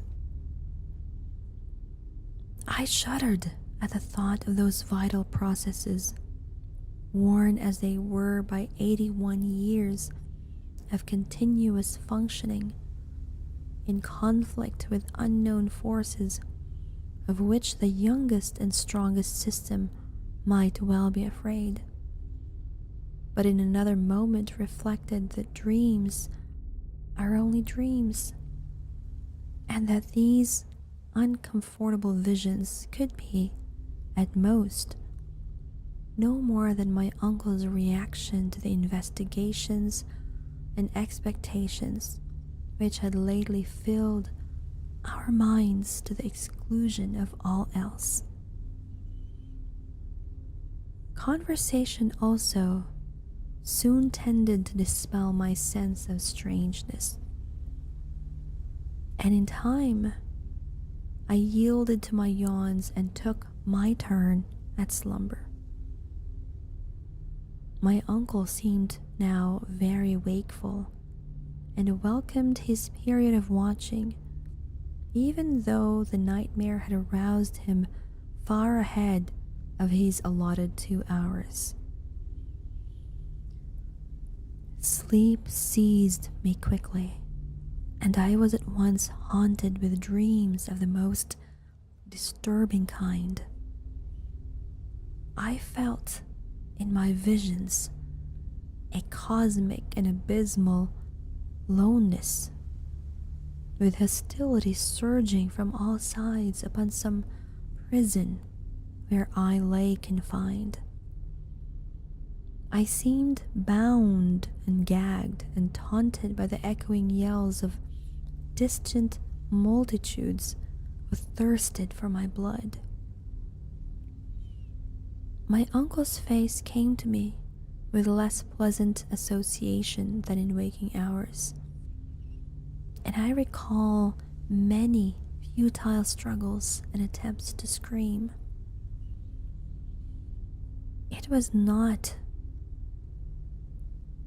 a pleasant sleep, and for a second I was not sorry for the echoing shriek which clove through the barriers of dream and flung me to a sharp and startled awakeness in which every actual object before my eyes stood out with more than natural clearness and reality. Thank you for the bite, by the way, Philip. And of course, Gecko, welcome and good evening. Thank you for the 32 bites.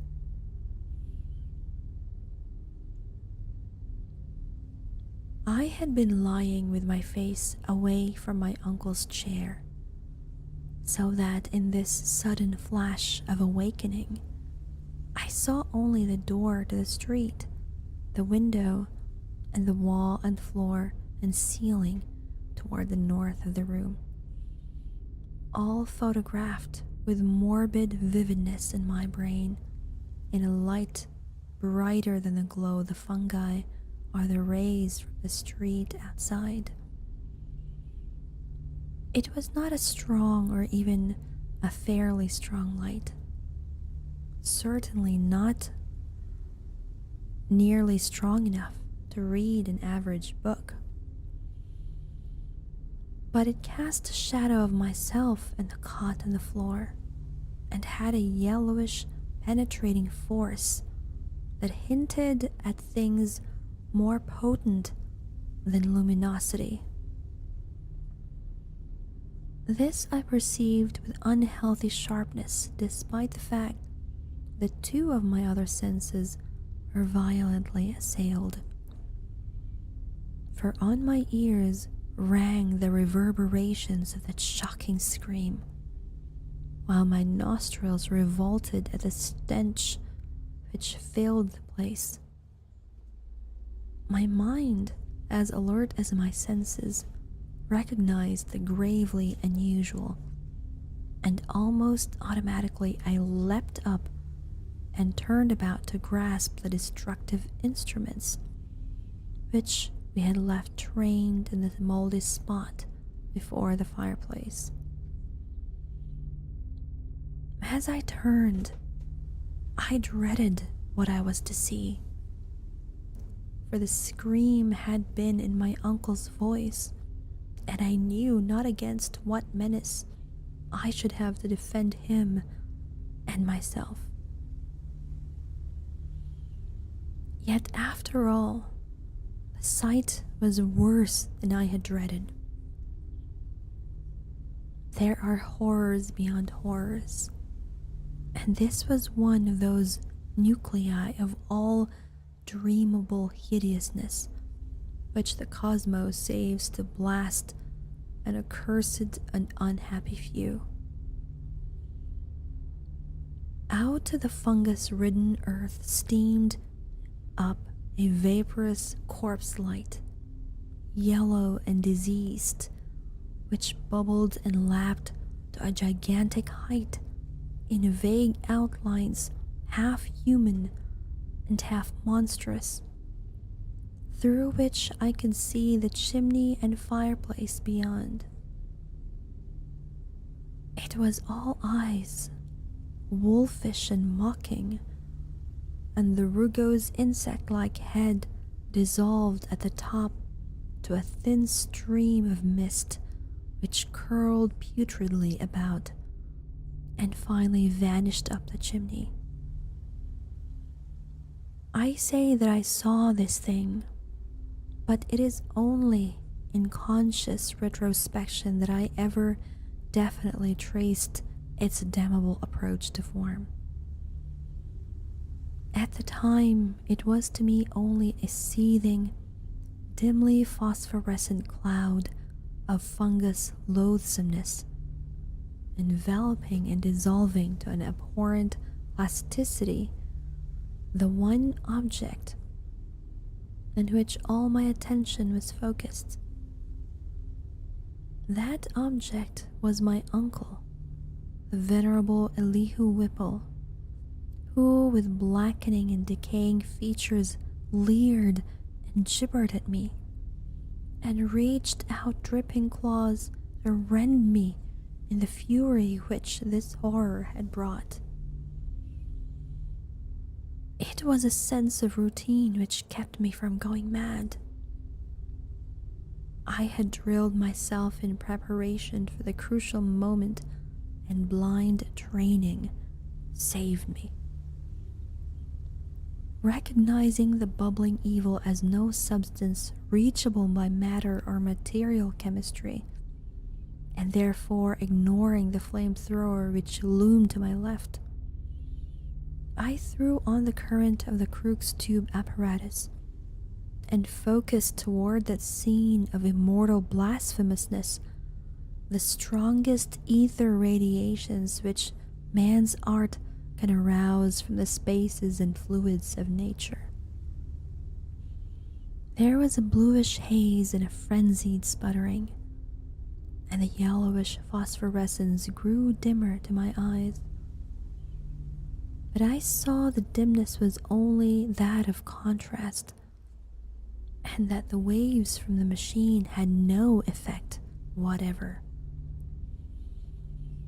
Then, in the midst of that demoniac spectacle, I saw a fresh horror which brought cries to my lips and sent me fumbling and staggering toward the unlocked door to the quiet street, careless of what abnormal terrors I loosed upon the world, or what thoughts of judgment of men I brought down upon my head. In that dim blend of blue and yellow, the form of my uncle had commenced a nauseous liquefaction whose essence eludes all description, and in which there played across his vanishing face such changes of identity as only madness can conceive. He was at once a devil and a multitude, a channel house and a pageant, lit by the mixed and uncertain beams. That gelatinous face assumed a dozen, a score, 100 aspects, grinning as it sank to the ground on a body that melted like tallow in the caricatured likeness of legions strange and yet not strange. I saw the features of the Harris line, masculine and feminine, adult and infantile, and other features old and young, coarse and refined, familiar and unfamiliar. For a second, there flashed a degraded counterfeit of a miniature of poor, mad Roby Harris that I had seen in the School of Design Museum. and another time I thought I caught the row-boned image of Mercy Dexter, as I recalled her from a painting in Carrington Harris's house. It was frightful beyond conception. Toward the last, when a curious blend of servant and baby visages flickered close to the fungus floor where a pool of greenish grease was spreading. It seemed as though the shifting features fought against themselves and strove to form contours like those of my uncle's kindly face. I like to think that he existed at that moment, and that he tried to bid me farewell. It seems to me I hiccuped a farewell from my own parched throat as I lurched out into the street, a thin stream of grease following me through the door to the rain-drenched sidewalk. The rest is shadowy and monstrous.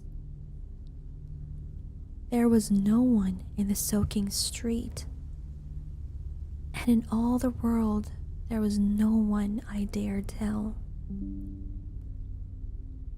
I walked aimlessly south past College Hill and the Athenaeum, down Hopkins Street, and over the bridge to the business section, where tall buildings seemed to guard me, as modern material things guard the world from ancient and unwholesome wonder. Then gray dawn unfolded wetly from the east, silhouetting the archaic hill and its venerable steeples, and beckoning me to the place where my terrible work was still unfinished. And in the end I went, wet, hatless, and dazed in the morning light, and entered that awful door in Benefit Street which I had left ajar, and which still swung cryptically in full sight of the early householders to whom I dared not speak. The grease was gone, for the moldy floor was porous, and in front of the fireplace was no vestige of that giant doubled-up form traced in niter. I looked at the cot, the chairs, the instruments, my neglected hat, and the yellowed straw hat of my uncle. Dazedness was uppermost, and I could scarcely recall what was dream and what was reality. Then thought trickled back, and I knew that I had witnessed things more horrible than I had dreamed. Sitting down, I tried to conjecture as nearly as sanity would let me just what had happened, and how I might end the horror, if indeed it had been real. Matter it seemed not to be, nor ether, nor anything else conceivable by mortal mind. What then, by some exotic emanation, some vampirish vapor, such as Exeter rustics tell of as lurking over certain churchyards? This, I felt, was the clue. And again I looked at the floor before the fireplace, where the mold and niter had taken strange forms.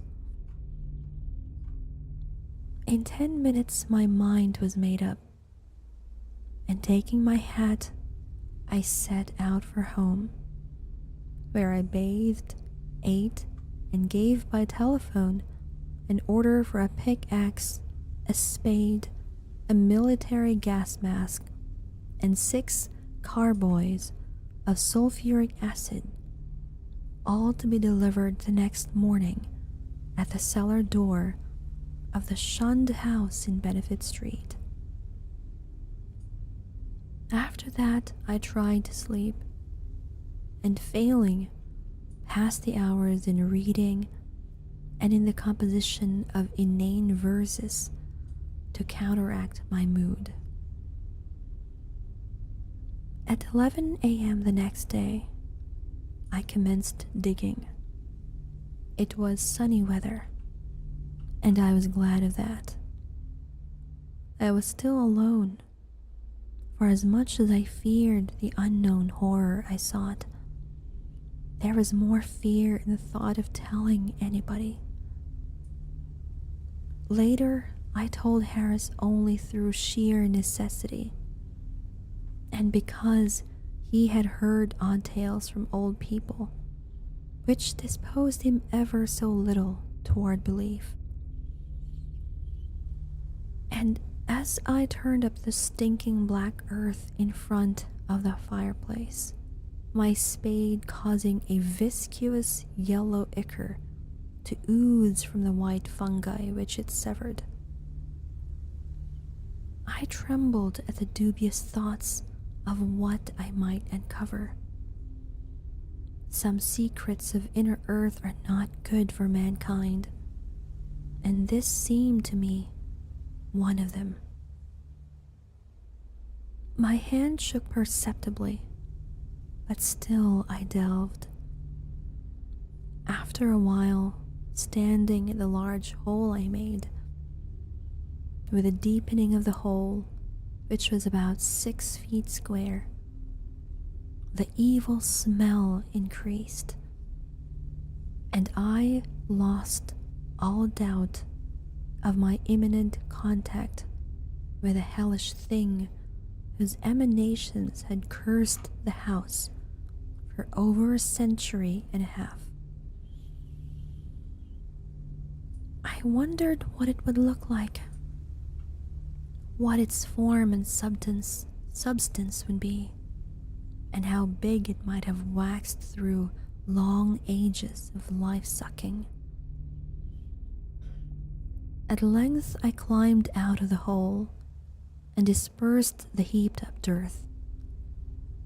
Then, arranging the great carboys of acid around and near 2 sides, so that, when necessary, I might empty them all down the aperture in quick succession. After that, I dumped earth only along the other 2 sides, working more slowly and donning my gas mask as the smell grew. I was nearly unnerved at my proximity to a nameless thing at the bottom of a pit.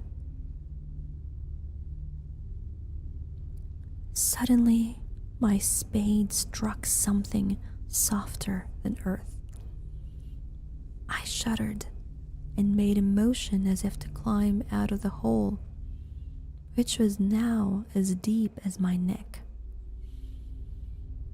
Then courage returned, and I scraped away more dirt in the light of the electric torch I had provided.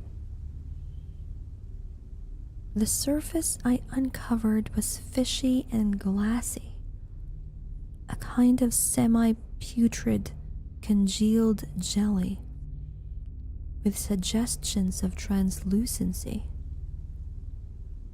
I scraped further and saw that it had form. There was a rift where a part of the substance was folded over.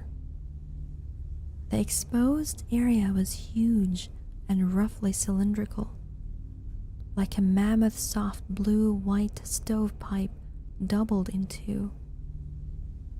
Its largest part some 2 feet in diameter. Still more I scraped, and then abruptly I leaped out of the hole and away from the filthy thing, frantically unstopping and tilting the heavy carboys and precipitating their corrosive contents one after another down that channel gulf and upon the unthinkable abnormality whose titan elbow I had seen. The blinding maelstrom of greenish yellow vapor which surged tempestuously up from that hole as the floods of acid descended will never leave my memory.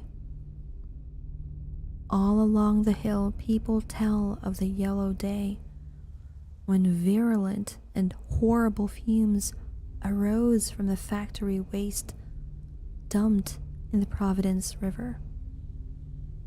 But I know how mistaken they are as to the source. They tell too of the hideous roar which at the same time came from some disordered water pipe or gas main underground. But again, I could correct them if I dared. It was unspeakably shocking, and I do not see how I lived through it. I did faint after emptying the fourth carboy, which I had to handle after the fumes had begun to penetrate my mask. But when I recovered, I saw the hole was emitting no fresh vapors. The two remaining carboys I emptied down without particular result, and after a time I felt it safe to shovel the earth back into the pit. It was twilight before I was done, but fear had gone out of the place. The dampness was less fetid, and all the strange fungi had withered to a kind of harmless grayish powder which blew ash-like along the floor. One of the earth's nethermost terrors had perished forever, and if there be a hell, it had received at last the demon soul of an unhallowed thing.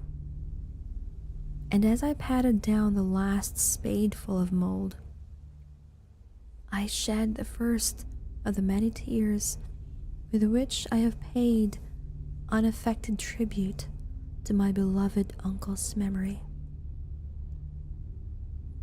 The next spring, no more pale grass and strange weeds came up in the shunned house's terraced garden, and shortly afterward Harris rented the place. It is still spectral, but its strangeness fascinates me, and I shall find mixed with my relief a queer regret when it is torn down to make way for a tawdry shop or vulgar apartment building. The barren old trees in the yard have begun to bear small sweet apples, and last year the birds nested in their gnarled boughs. And that is a story of the shunned house. Funny to realize that what they thought was something of a vampiric nature was something more indescribable, so to speak. In the end, we never really find out, and the author never really tells us what it was that he discovered, for I believe that even he himself does not know what that thing was. I say was because I believe that he definitively said that the creature, whatever it was no more. That was a pretty long story. By the way, it's called a short story. It was Lovecraft, a shroom's creation. That's true. The mushrooms reign supreme in that story. There are plenty of mention in there. They definitely dominated, let's just say, the story itself. Okay, let me just drink some water because my throat is parched. 1 second.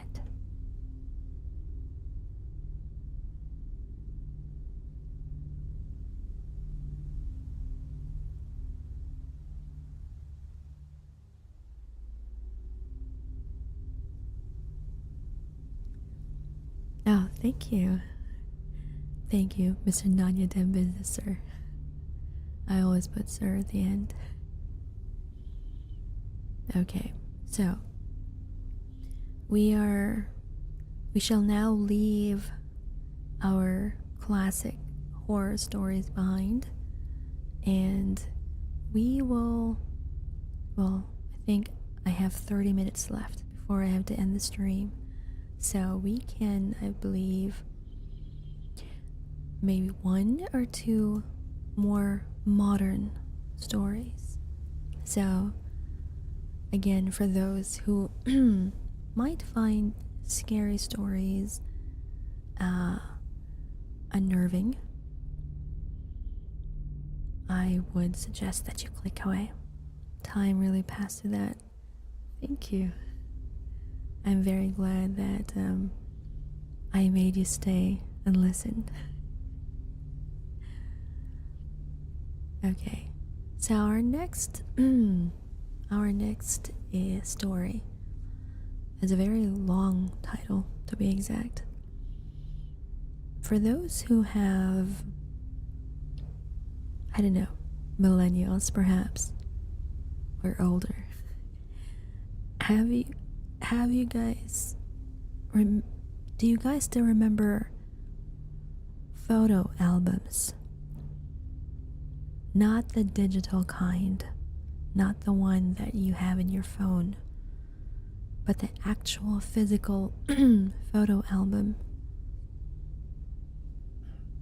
I don't know, for those in chat, if you still remember the time when pictures were actually printed.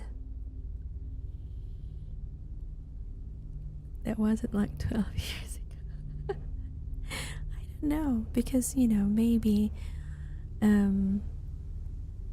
the young uns in chat no longer know or have never encountered a physical photo album anymore. You never know.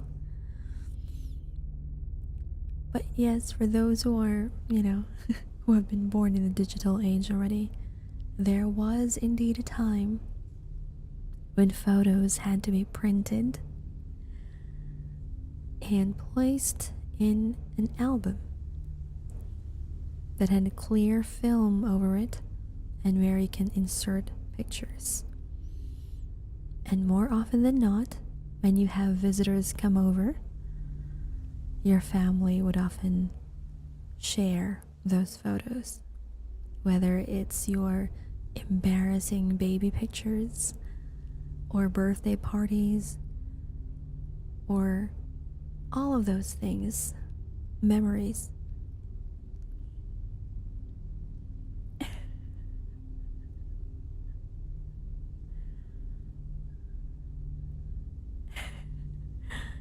My parents didn't. Ah, I see.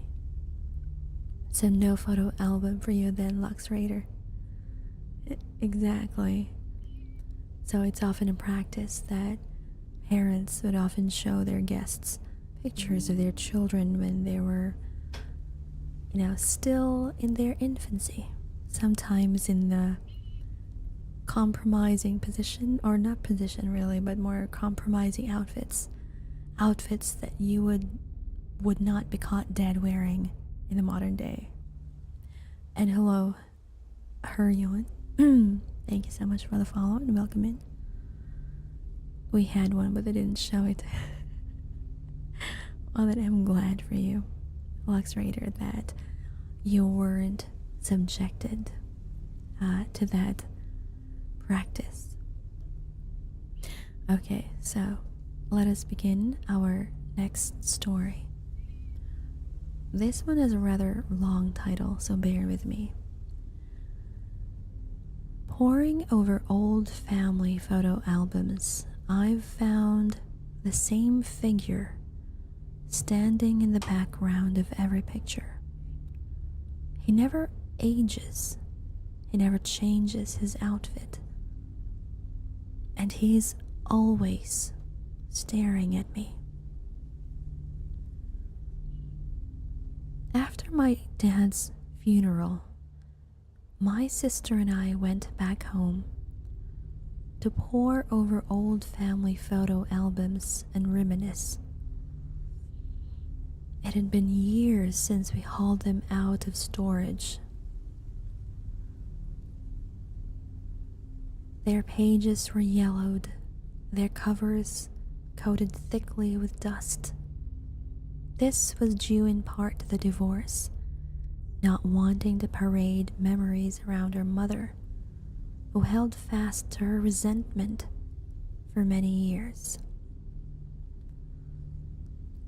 She'd softened since his diagnosis, though, expressing her well wishes in the beginning, her sympathies toward the end. When we came back to the house from the cemetery, she fetched the albums from the basement for us, laid them out on the coffee table in the living room, even hovered at the archway for a few minutes as we began our stroll down memory lane.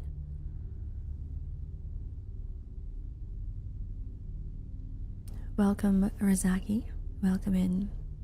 Unfortunately, I am not a cat or any sort of feline, so I cannot do that for you. But welcome in. Before long, she receded down the hallway, however, leaving her children to their mourning.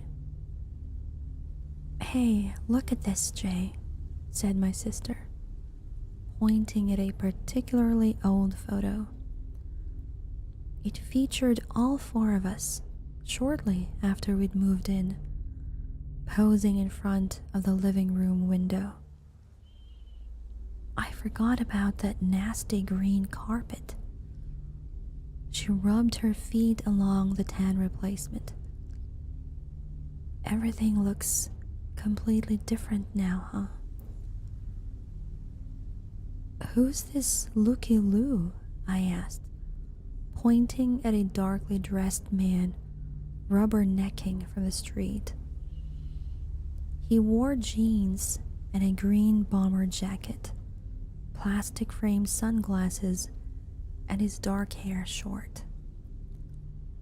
With his fists stuffed into the pockets of his jacket, he stood alongside the mailbox, peering into the house.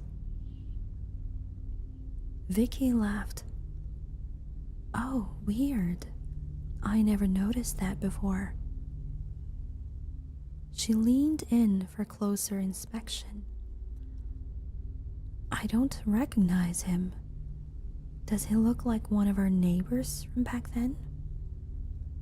"None I recall." A curious find that might otherwise have been shortly forgotten, if not for the fact that we seemed to spot him lurking in the background again just a few pages later. "Hold up," said Vicky, index fingering the man once more.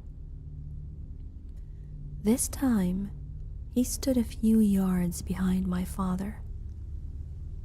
My father and I, posing alongside the shark exhibit at the aquarium downtown. "Is that the same dude?" We flipped back and forth to compare.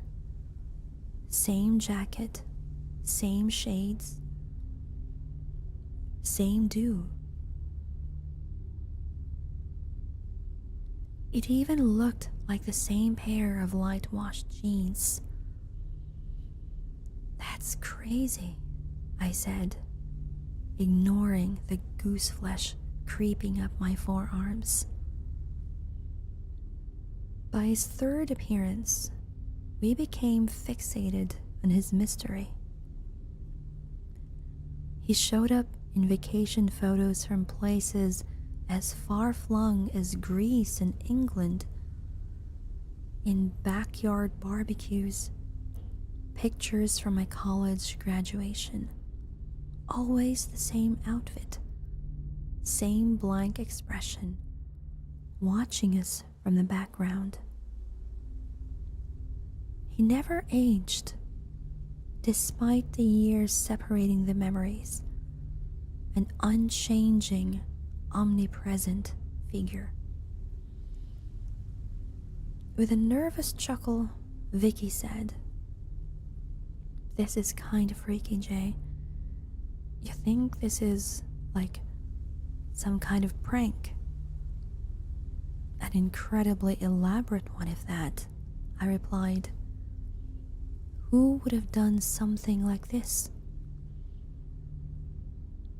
We were at a total loss. We discussed sharing our find with Mom, but chose to delay that conversation. Despite the acrimonious divorce, the open wound of their separation that never healed, we sensed her private mourning for her ex. He was the father of her children, the man with whom she'd spent 2 decades of her life. And perhaps because of the unresolved conflicts between them, she felt his loss especially hard. Besides, what did we have? A weird coincidence, nothing more. Yet, anyway. Days later, when I returned to my life in Chicago, I took the photographs with me. I sleuthed to the best of my abilities, conducting reverse image searches, making use of facial recognition software, even reaching out to my father's old business partners in a lark. It was this last tack that bore fruit. A retired partner at the consultancy firm where Dad worked returned my email, suggesting he might have some materials for me to review. So the following weekend, I trekked back to Michigan and paid the old man a visit. He told me about how he and my father attended these conferences together, which I had a vague recollection of from my youth. Dad flying off a handful of times each year. After an exchange of friendly pleasantries, he supplied me with a box of old photos, awards, sundry other knickknacks from his lifetime of consultation. I sifted through the collection to find a handful of 4x6s of Dad. At the sight of him, I felt the warmth of longing and affection, the twinge of absence, soreness like a bruise in my chest, a farrago of emotions quickly routed by disquiet when I came upon the man. Bomber jacket, light washed jeans, dark shades, short cropped hair. He was sitting at the end of a hotel bar, 7 or 8 stools down from my father, who was enjoying a cocktail with his coworker. I set the photo aside, went digging again. Sure enough, the man appeared in no fewer than 6 images in the background, looking on like some kind of spy. Except in the final picture, in the last photograph, my father looked about mid-50s, which would have been about 10 years prior. He was on the deck of a boat, out in the middle of the ocean, no land in sight. There were a handful of other middle-aged men aboard, apparently deep-sea fishing, based on their attire and the fishing lines. Among them stood the man, outfit unchanged, only he wasn't in the background, but in the fore, shaking my father's hand. I brought the man to the attention of the firm's former partner, who merely glanced at each image, flipping between them with indifference. What am I looking at here? The man, I said impatiently. The man in every photo. He's in the background, except this one here. I tapped the picture in which he shook my father's hand with urgency. Who is this man? His brow furrowed. He gave the image another once over, holding it near to his face before ultimately giving up. I don't know, he replied. Doesn't look familiar. You don't remember this meeting? He shook his head. Don't you find it odd? He's in all of these pictures. But no matter how stridently I hammered the point, he seemed incapable of absorbing it. He offered banal explanations that the man's style was not uncommon, that he could be many, or perhaps in a bid to offend me and thus drive me from his home, suggested it might have been my father's paramour.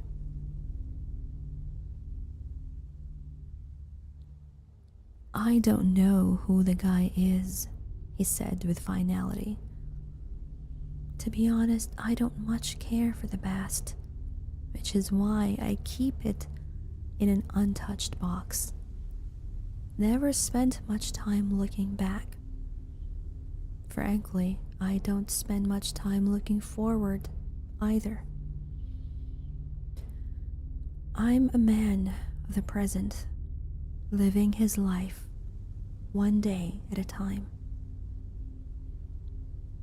We left things at that. I thanked him for his time and drove back home. In the course of that trip, I heard from my sister, who lived in the next town over. She said she would meet me at home, that she had something to show me. She arrived at dusk, carrying a disc with her into the living room. Without explanation, she fed the disc into the DVD player and pulled up video of our father's funeral service.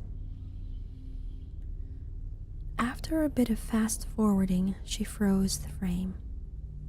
There, she said, stabbing a finger at the screen. Seated in the pews, nonchalant among the others gathered in the church, was the man. And in the seat directly in front of him, me. Chills, terror, cold sweat. What is going on? I muttered. I returned to Chicago without answers. Days passed, weeks, minutes slid inexorably into hours. The lot of them conveyed swiftly into the graveyard of the past, and the ghosts they left behind contained echoes of a single visage, stony-faced, middle-aged, eyes hidden behind sunglasses. The man. One night, after a few drinks with co-workers in Streeterville, I went ambling through twilight, for a moment distracted by the transitional hour. When the beers finally caught up with me, I dashed into an alley to relieve myself. As I washed the back end of a dumpster, a silhouette appeared at the far end of the alley.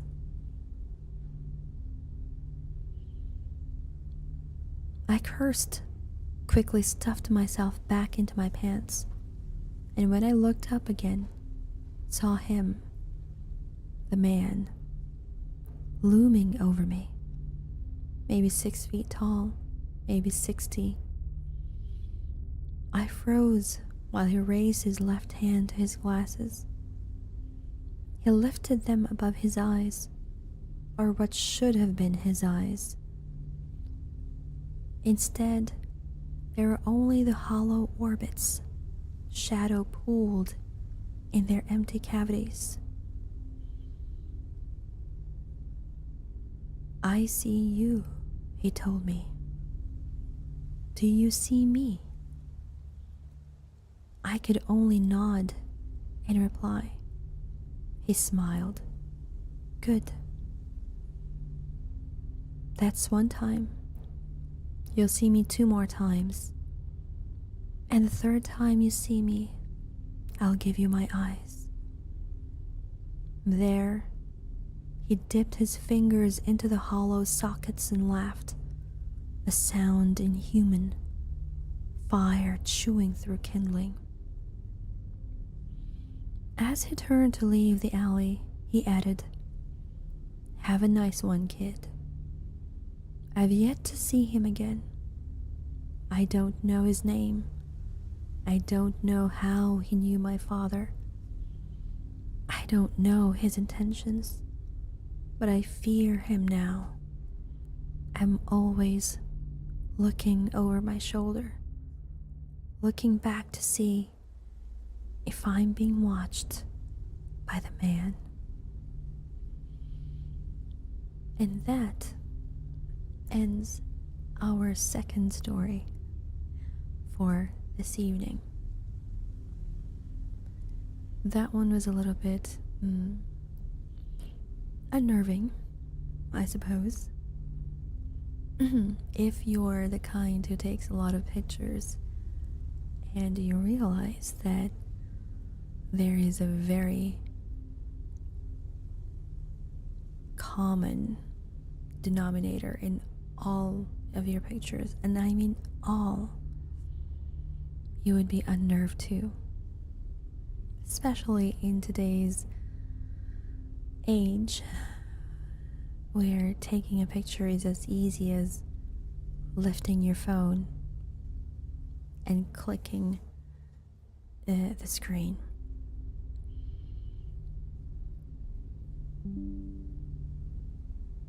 Hello, one boy.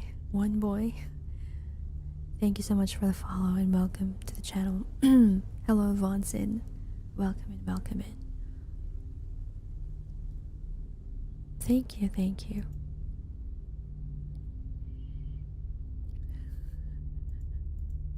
Okay, so I'm looking at the remaining,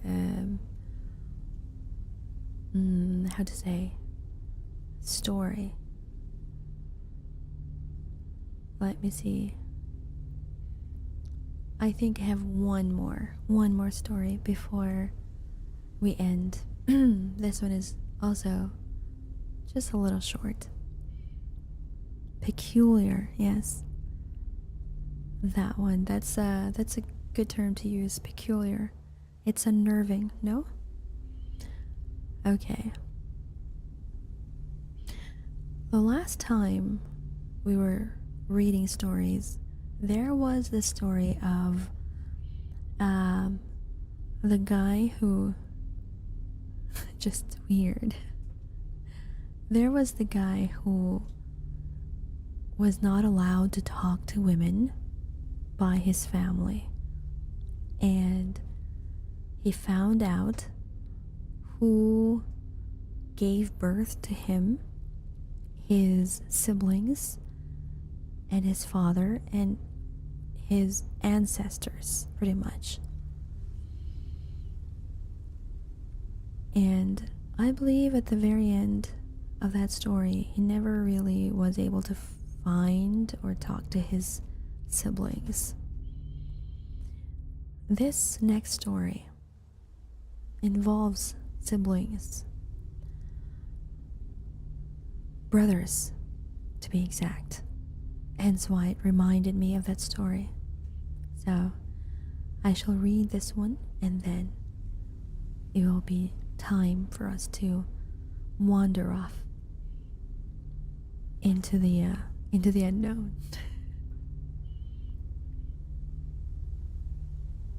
Okay, I'm very glad to hear that. The title of the post is "For 20 years, my mother had one rule.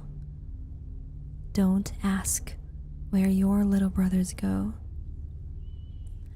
On her deathbed, she finally told me. I don't think it might be this one. I don't know why I'm writing this. I guess some part of me thinks that if I type it all out, make it digital and real in a way that isn't just a buzzing in my skull, maybe I can understand it. Or maybe it's just a confession, a warning. I don't know. The house is quiet now for the first time in my life. The only sound is the hum of the old refrigerator and the groan of the pipes when the heat kicks on. For 28 years, there was always another sound. The wheezing rasp of my mother's breathing, the constant wet cough that punctuated every conversation, and the low hiss of her oxygen tank. That sound was the soundtrack to my life. It's gone now. She's gone. And the silence is so much louder than the noise ever was. I live in the house I grew up in, a 2-story box with peeling paint and a street of other peeling boxes. This whole town is peeling. It's a Rust Belt ghost, a place that industry built and then abandoned, leaving behind skeletons of factories and people with nowhere else to go. I work in one of the few factories still running, doing the same job my father did, stamping out metal parts for machines I'll never see. It's a mindless, deafening rhythm that eats 8, sometimes 10 hours of my day. It pays enough to keep the lights on and buy my mother's cartons of cigarettes, the very things that were killing her. My father left when I was a kid. That was the official story. A note on the kitchen table, a duffel bag gone from the closet. I don't remember him. Not really. I have flashes, impressions, the scratch of a beard against my cheek, the smell of grease and cheap aftershave, a deep voice humming a tune I can't place.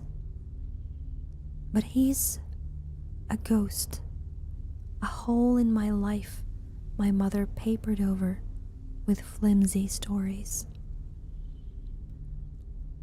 The thing is, we were never really alone. There were always the little brothers. They'd show up at night. Mom would come into my room, her hand on the shoulder of a skinny, nervous-looking kid, usually a few years younger than me at the time. They all had the same look: scruffy hair, worn-out jeans, a wary hunger in their eyes. "This one's had it rough," she'd whisper, the smoke from her cigarette curling around her head like a halo of poison. He ran away. No place to go. He can stay with us for a bit. You'll be his big brother, okay? Show him the ropes. And I would. For a week, maybe a little longer, I'd have a brother. The first one, I remember his name was... No, let's just call him the first. He was quiet, but he loved my video games. We'd stay up late, the glow of the TV screen painting our faces, a bag of chips between us. I taught him the secret moves, the cheat codes. He'd sleep in the spare bunk bed, and in the dark, I'd hear him breathing, a small, steady presence in the room. It was nice, not being the only kid in the house. Then one morning, I'd wake up and the bunk would be empty. The sheets were neatly folded, his worn-out backpack gone. The first time it happened, I panicked. I ran downstairs, thinking he'd run away again. My mother was at the kitchen table, smoking, staring out at the gray morning. "Where is he?" I'd asked, my voice tight. She took a long drag, letting the smoke out in a slow, tired plume. "Your father came for him in the night," she'd say, not meeting my eyes. "He's going to help your father now. I have important work to do." I was 7. It made a strange kind of sense. My ghost father was a rescuer of lost boys. He'd take them away to a better place, a secret workshop where they'd do important man things.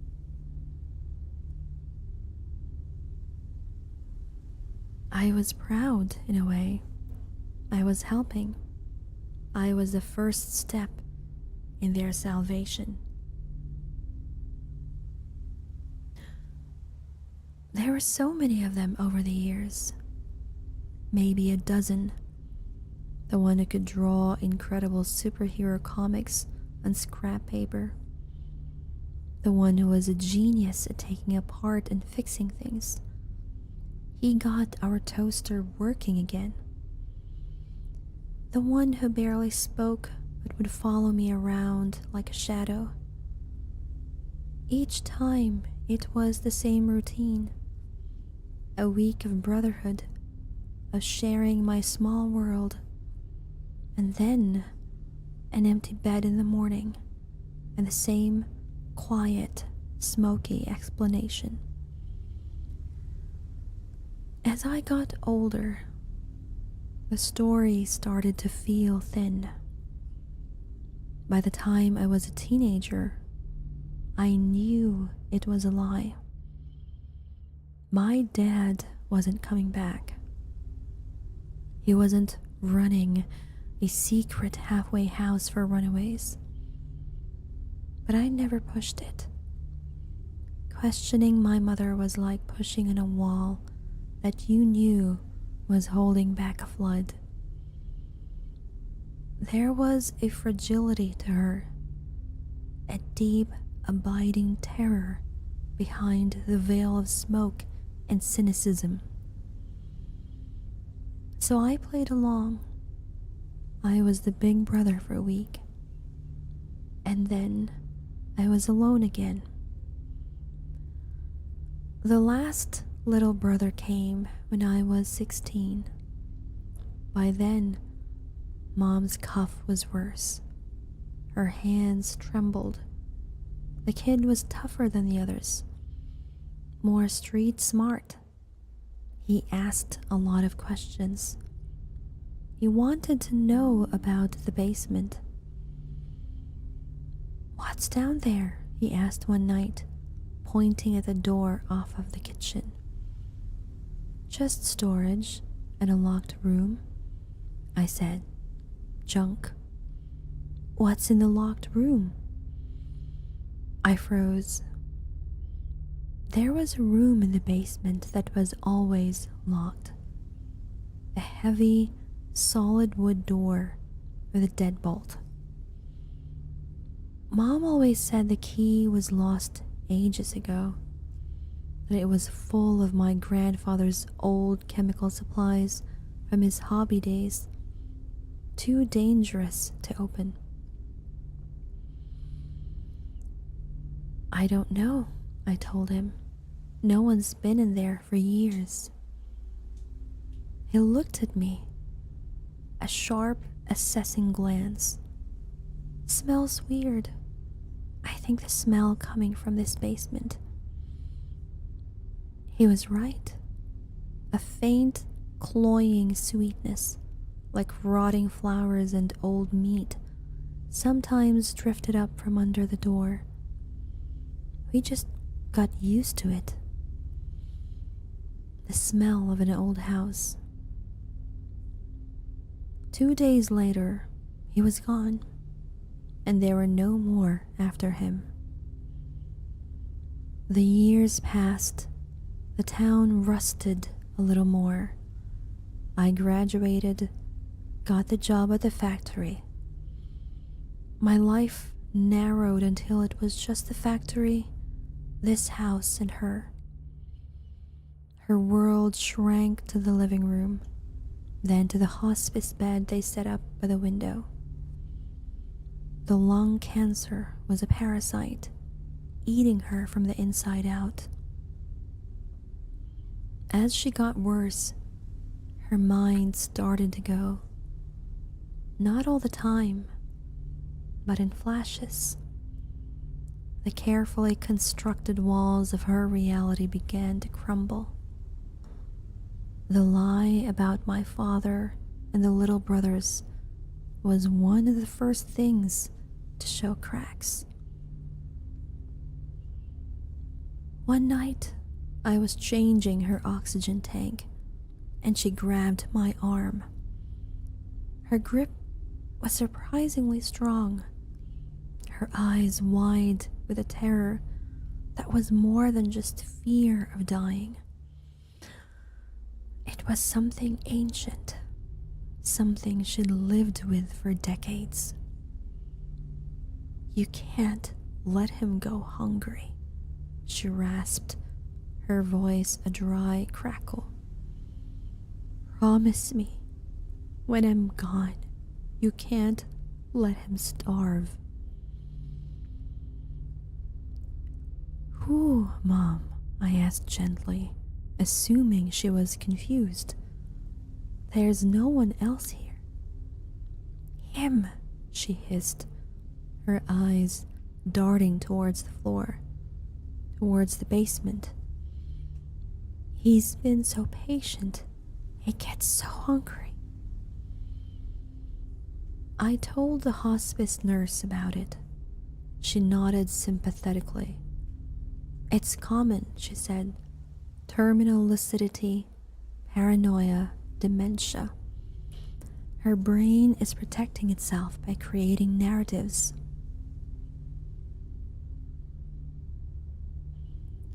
But it felt like more than that. It felt like a truth she'd been holding back for so long was finally boiling to that surface, too hot for the cracked pot of her mind to contain. Driven by a need I couldn't name, I started searching the house. I needed an anchor, a piece of the real past to hold on to.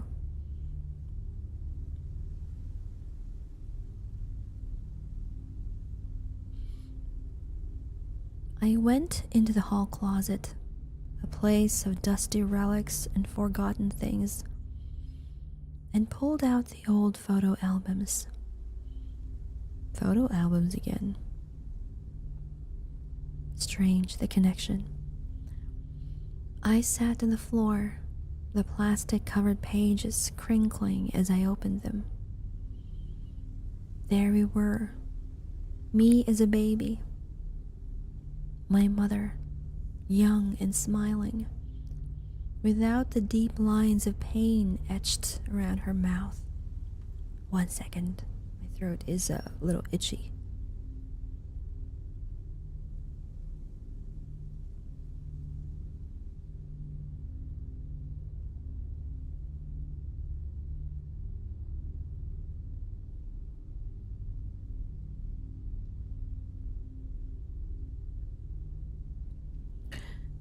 And my father, or where my father should have been. In every single photograph, his face was gone. Not just crossed out with a marker, but meticulously, violently scratched away.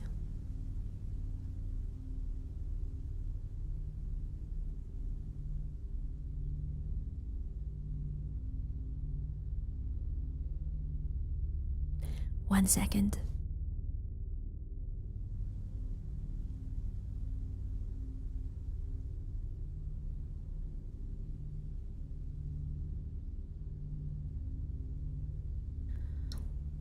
A tiny, circular violence had been done to each picture. The emulsion scraped down to the white paper beneath, leaving a featureless, horrifying blank where a man's face should be.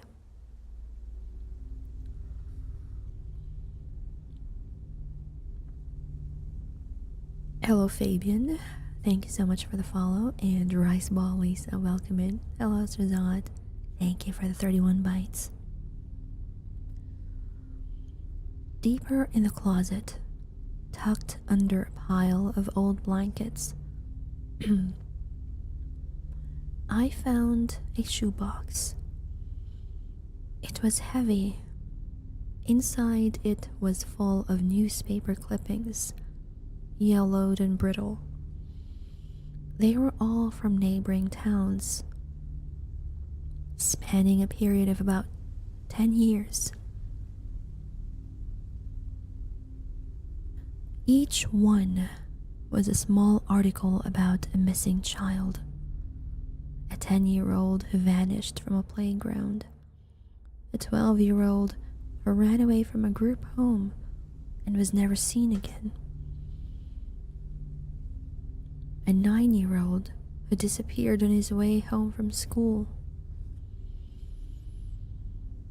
I started laying them out on the floor, my hands shaking. The dates, they lined up roughly with the memories I had. A clipping from the spring I was 10, when I had the little brother who loved to draw. Another from the fall I was 12, and the kid who fixed the toaster stayed with us. It was a mosaic of stolen children, and their faces, printed in grainy black and white, looked so much like the boys I remembered. Scruffy, wary, lost.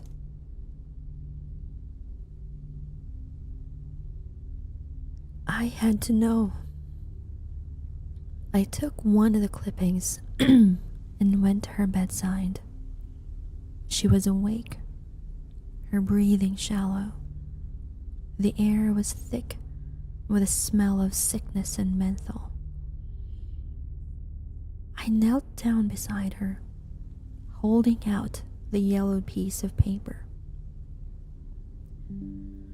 The photo was of a smiling boy with a gap in his teeth.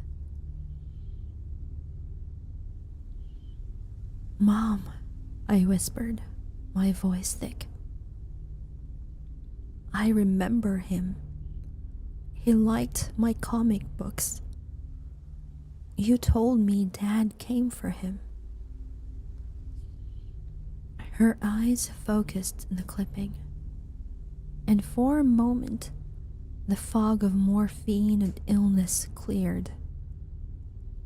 A tear, thick and slow, traced a path through the wrinkles in her cheek.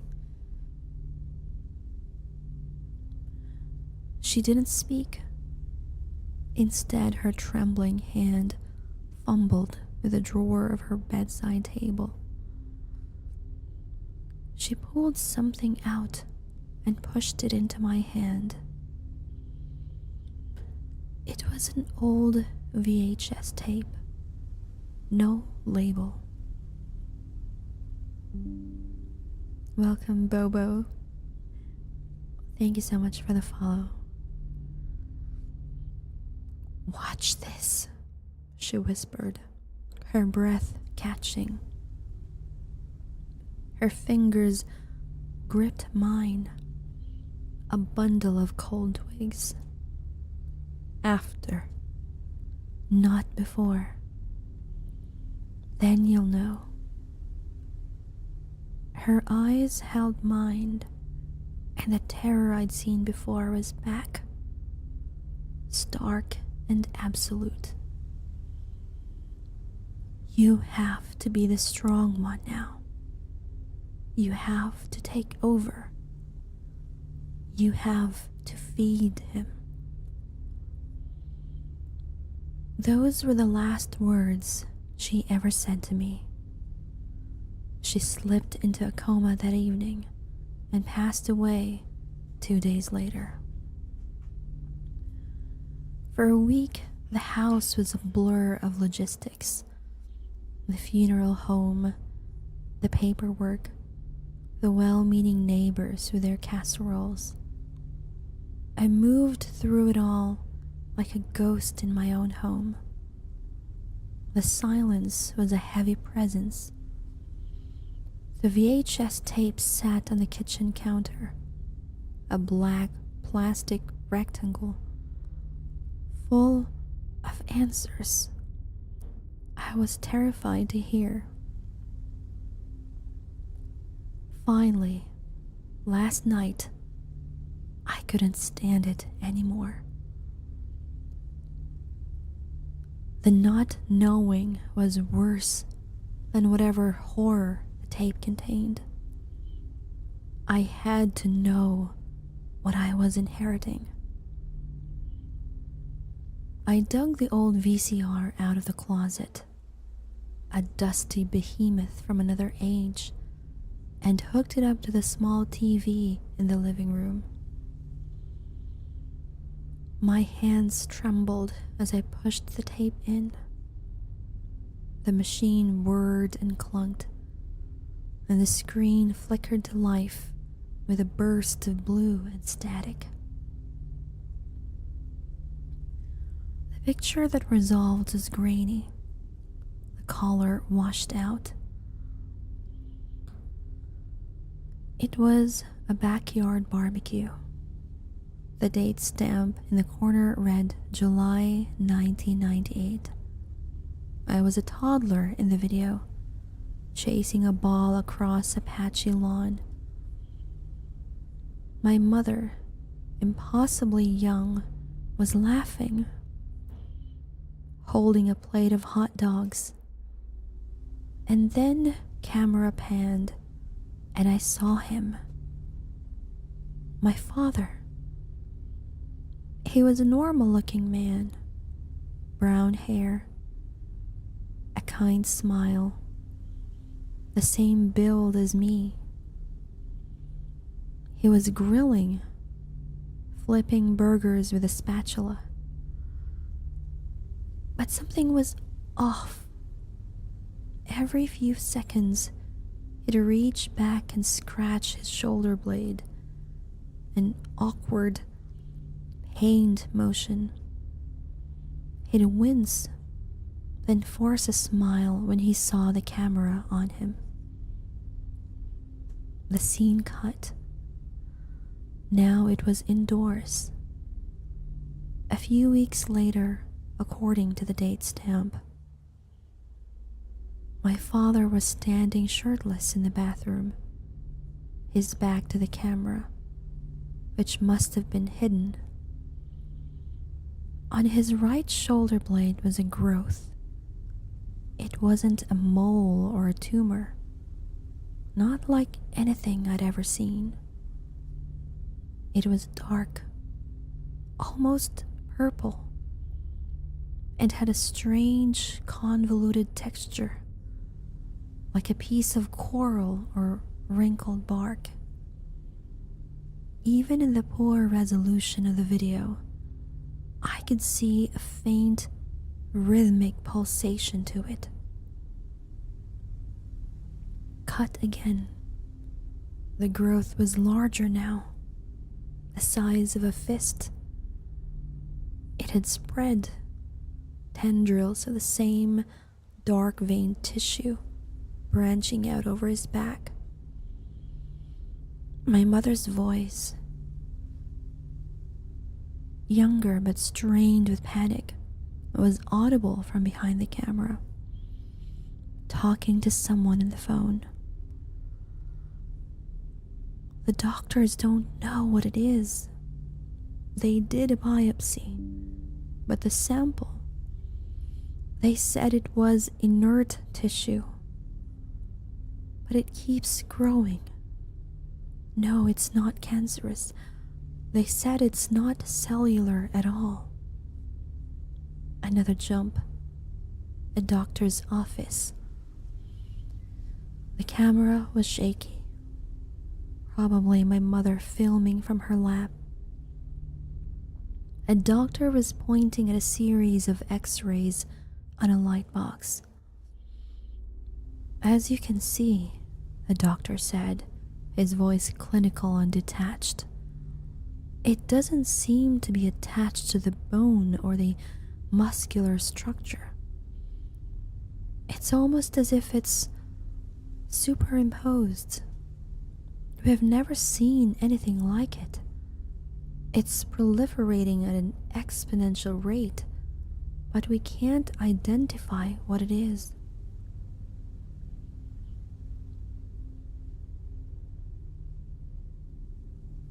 The final scene change was the most jarring. The lighting was poor, the room lit by candles. My parents were in a cramped, cluttered room that looked like some back alley fortune teller's parlor. An old woman with a face like a dried apple sat across from them. Incense smoke curled in the air. It is not a sickness, the old woman said, her voice a reedy whisper. It is a seed, a passenger.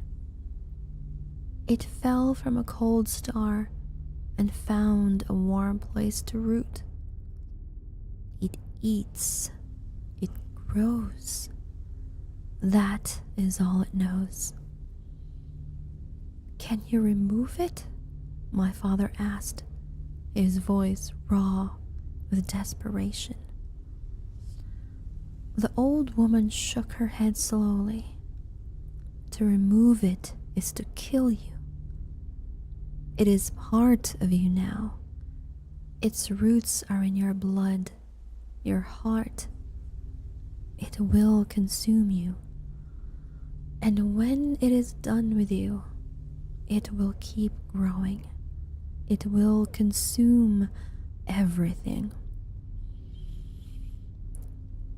What can we do? My mother's voice pleaded. Its hunger can be sated, the mystic said, her dark eyes glinting in the candlelight. Bargained with. It needs life. Not the life it is attached to, but new life, small offerings, and it will slow the growth. It will keep it dormant. You feed the one, or it will feed on the many. The video cut out static, but the audio continued.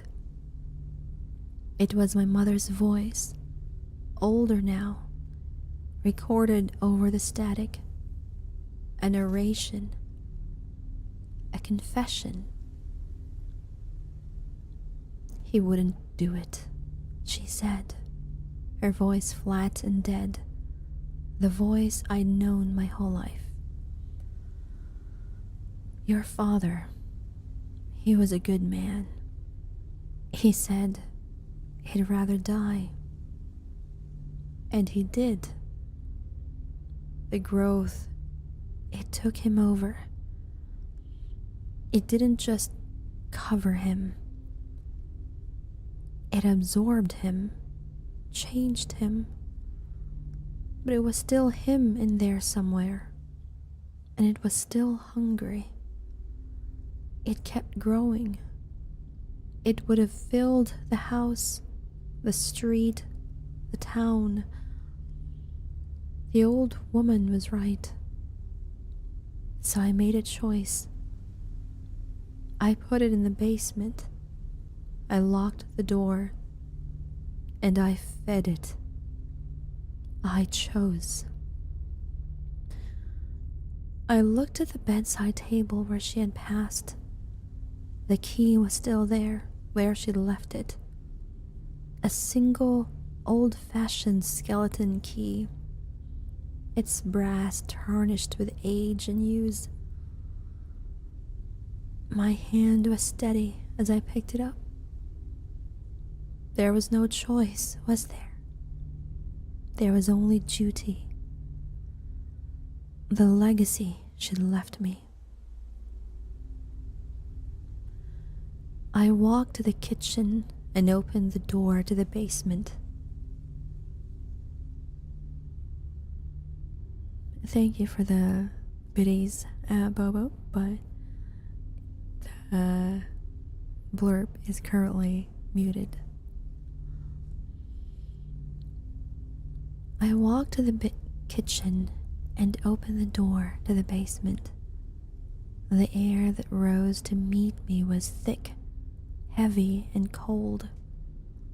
It smelled of damp earth, mildew, and that cloying, sickly sweet scent, much stronger now. It coated the back of my throat. I flipped the switch, and a single bare bulb at the bottom of the stairs flickered on, casting long, dancing shadows. Each wooden step groaned under my weight. The basement was unfinished, with a concrete floor and stone walls that wept with moisture. It was filled with the junk of a lifetime, old furniture under white sheets like sleeping ghosts, boxes of forgotten belongings, my old toys. But I only had eyes for the door at the far end of the room. It was just as I remembered, but worse. The wood was dark and stained, warped from the damp. A strange, dark mold crept out from the edges of the frame. The deadbolt was thick and rusted. I could see long scratches in the wood, gouges that seemed to start from about waist high from the inside.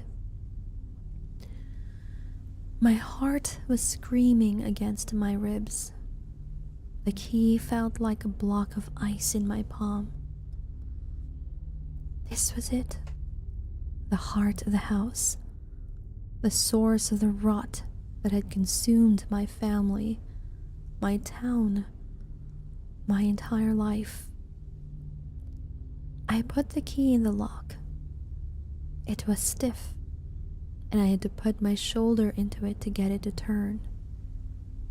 The thunk of the deadbolt sliding back was the loudest sound I'd ever heard. I took a deep breath, the foul air filling my lungs, and pulled the door open. It wasn't a room anymore. The concept of a room, 4 walls, a floor, a ceiling was gone.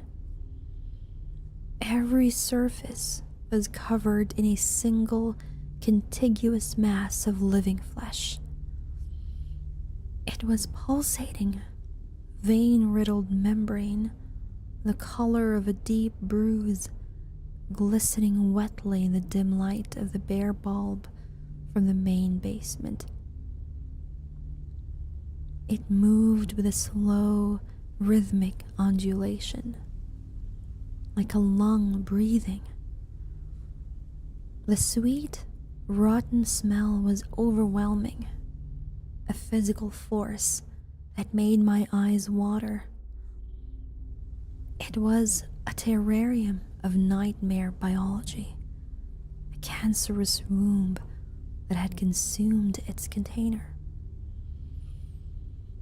Hanging from the center of the ceiling, suspended by thick, umbilical-like cords of the same flesh, was a shape. It was vaguely humanoid, a torso and limbs all fused into a single tumorous mass. And from the center of that mass, a face looked down at me. The features were distorted, swollen, but I recognized them from the home video.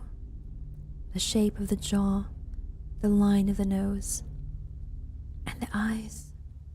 They were his eyes, open, aware, and filled with an ancient, bottomless hunger. It didn't make a sound. It didn't have to. As our gazes met, a thought bloomed in my mind that was not a voice, a feeling that was not my own. It was a simple, primal, all-consuming concept that echoed through every cell of my being. Hungry. I stood frozen in the doorway, the key cold in my hand, my mind a blank slate of pure terror. As I watched, paralyzed, a tendril of the flesh in the wall nearest to me began to move. It wasn't fast, but it was deliberate. It elongated, stretching out from the wall, a new vein pulsing to life along its length. It grew before my very eyes, reaching for me across the threshold. It had been months, maybe even years, since the last time my mother had been able to walk down these stairs. Years since its last meal. The hunger was a screaming physical agony that I could feel radiating from the creature in waves. I closed my eyes, and a slideshow of faces flashed against the darkness of my eyelids. The boy who loved video games, the one who could draw, the quiet shadow. All the little brothers, I saw their faces not as they were when they were with me, full of hope and a cautious trust, but as they must have been in their final moments, staring into this same pulsing, hungry abyss. My breath hitched. My entire life had been built a lie on top of a horror I could never have imagined. I was the son of a monster, the son of a warden, and now a choice my mother made all those years ago was mine. I took a step back, pulling the warped door shut. The tendril of flesh slapped against the wood on the other side. A wet, insistent sound. I turned the key, and the deadbolt shot home with a deafening crack of finality. I walked up the stairs, through the kitchen, and out the front door of the silent, rotting house. I didn't look back. The evening air of my dying town felt cool on my face. The street lights cast long, orange stripes on the cracked pavement. I know what I have to do. I have to be the strong one now. I have to stop its growth. But first I have to feed him. I shoved my hands in my pockets and started walking, my footsteps echoing in the empty street. I walked towards the glow of the downtown lights, towards the bus station, towards the overpass, towards the parts of town where the lost kids always seem to congregate. And as I write this now, after my first new little brother has gone, I feel it in my chest, the weight my mother carried for her whole life. And that ends our last story for this evening. I was not expecting that, but it was certainly kind of like a weird circle. We did start with something quite monstrous that also happened to be, well, not the basement, but it was called the cellar of the house in the shunned house. And now we have the end story, or the last story for the evening, which happened in the basement of a house, which, as the author said, caused the decay in his town. And in the first story, there was also a sort of decay, although only in that house. So, in a weird, weird way, it sort of came full circle, I guess. Indeed, it was. It was indeed a story. Lots of pulsations and weird monster-like veins. Ethera Bliss, thank you so much for the follow, by the way. Alright, so it is already 11:34, way past my bedtime, actually. Hello, Bobo. I hope you enjoyed the last story. No worries.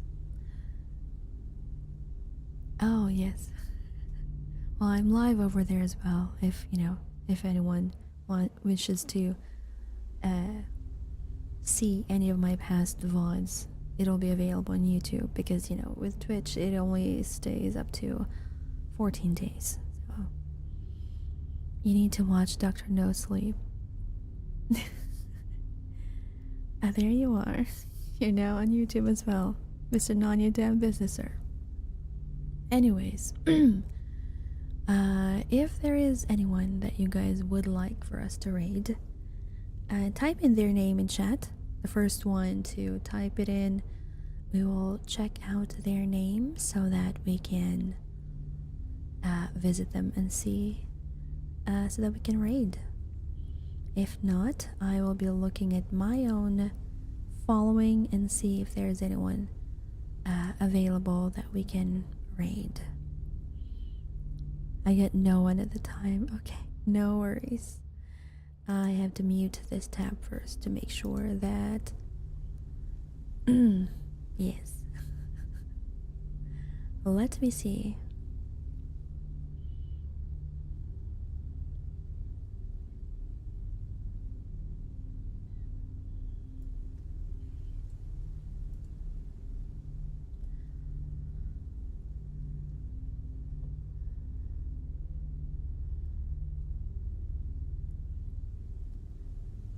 Okay, since we are running an ASMR, we are gonna have to find somebody who is also doing ASMR as well. So let's try and see if we can find anyone.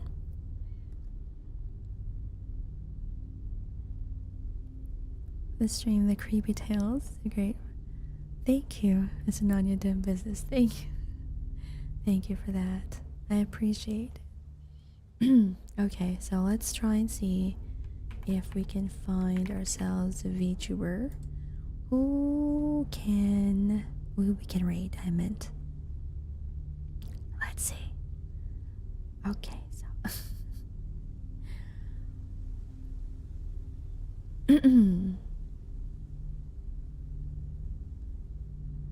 the problem is I am kind of scared to actually bring people over to the ASMR section, because again, it might not be something that you necessarily like, because ASMR does have some, you know, some whatever it may be, but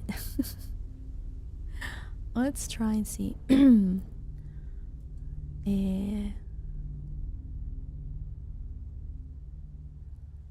Okay, they have a 3 dio mic. Can I unmute the site without? It'll be fine. Very well. Oh. They are on followers only. Let me see if we can find one that is not on followers only.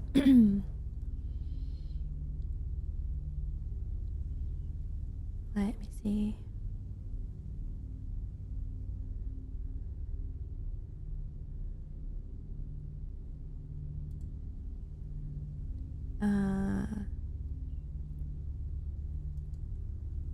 Let's try one more time.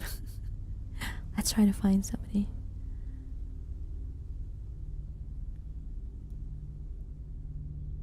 Well, this time though, they seem to be asleep.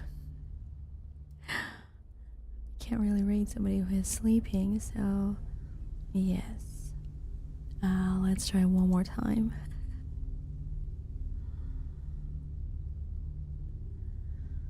Why are they on follower only?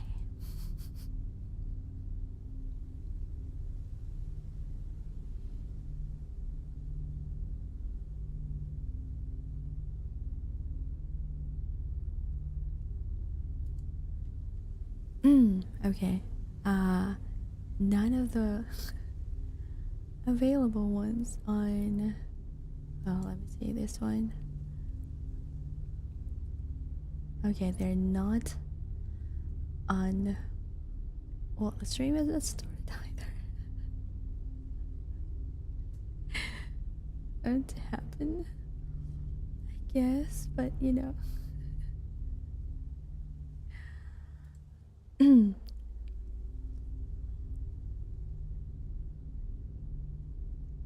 Let me see.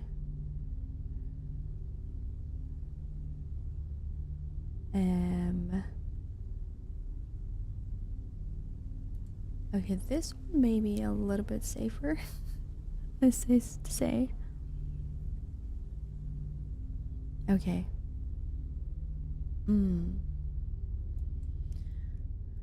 I do not know why everyone is in follower only chat. I am so sorry. As much as I want to read out to people, I do not subscribe to the idea of follower only chat if you're still a small creator. So we are going to raid out to.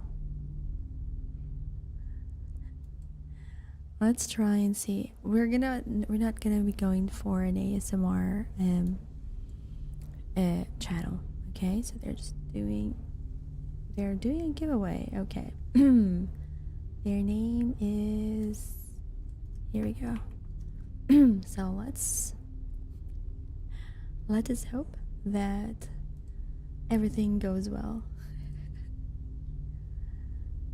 Where is my, I need to mute myself, and then we raid. It didn't work. What happened? Okay. It's I just realized that it's also on. Okay, you know what? Never mind. But that's fine. The stream until next time. Get some sleep.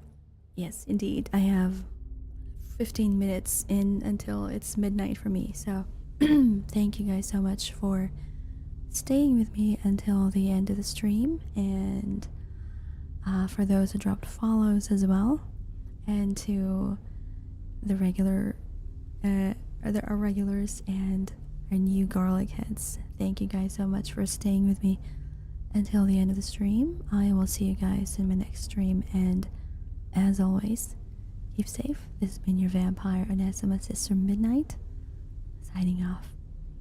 Let's go raid. Good night, everyone.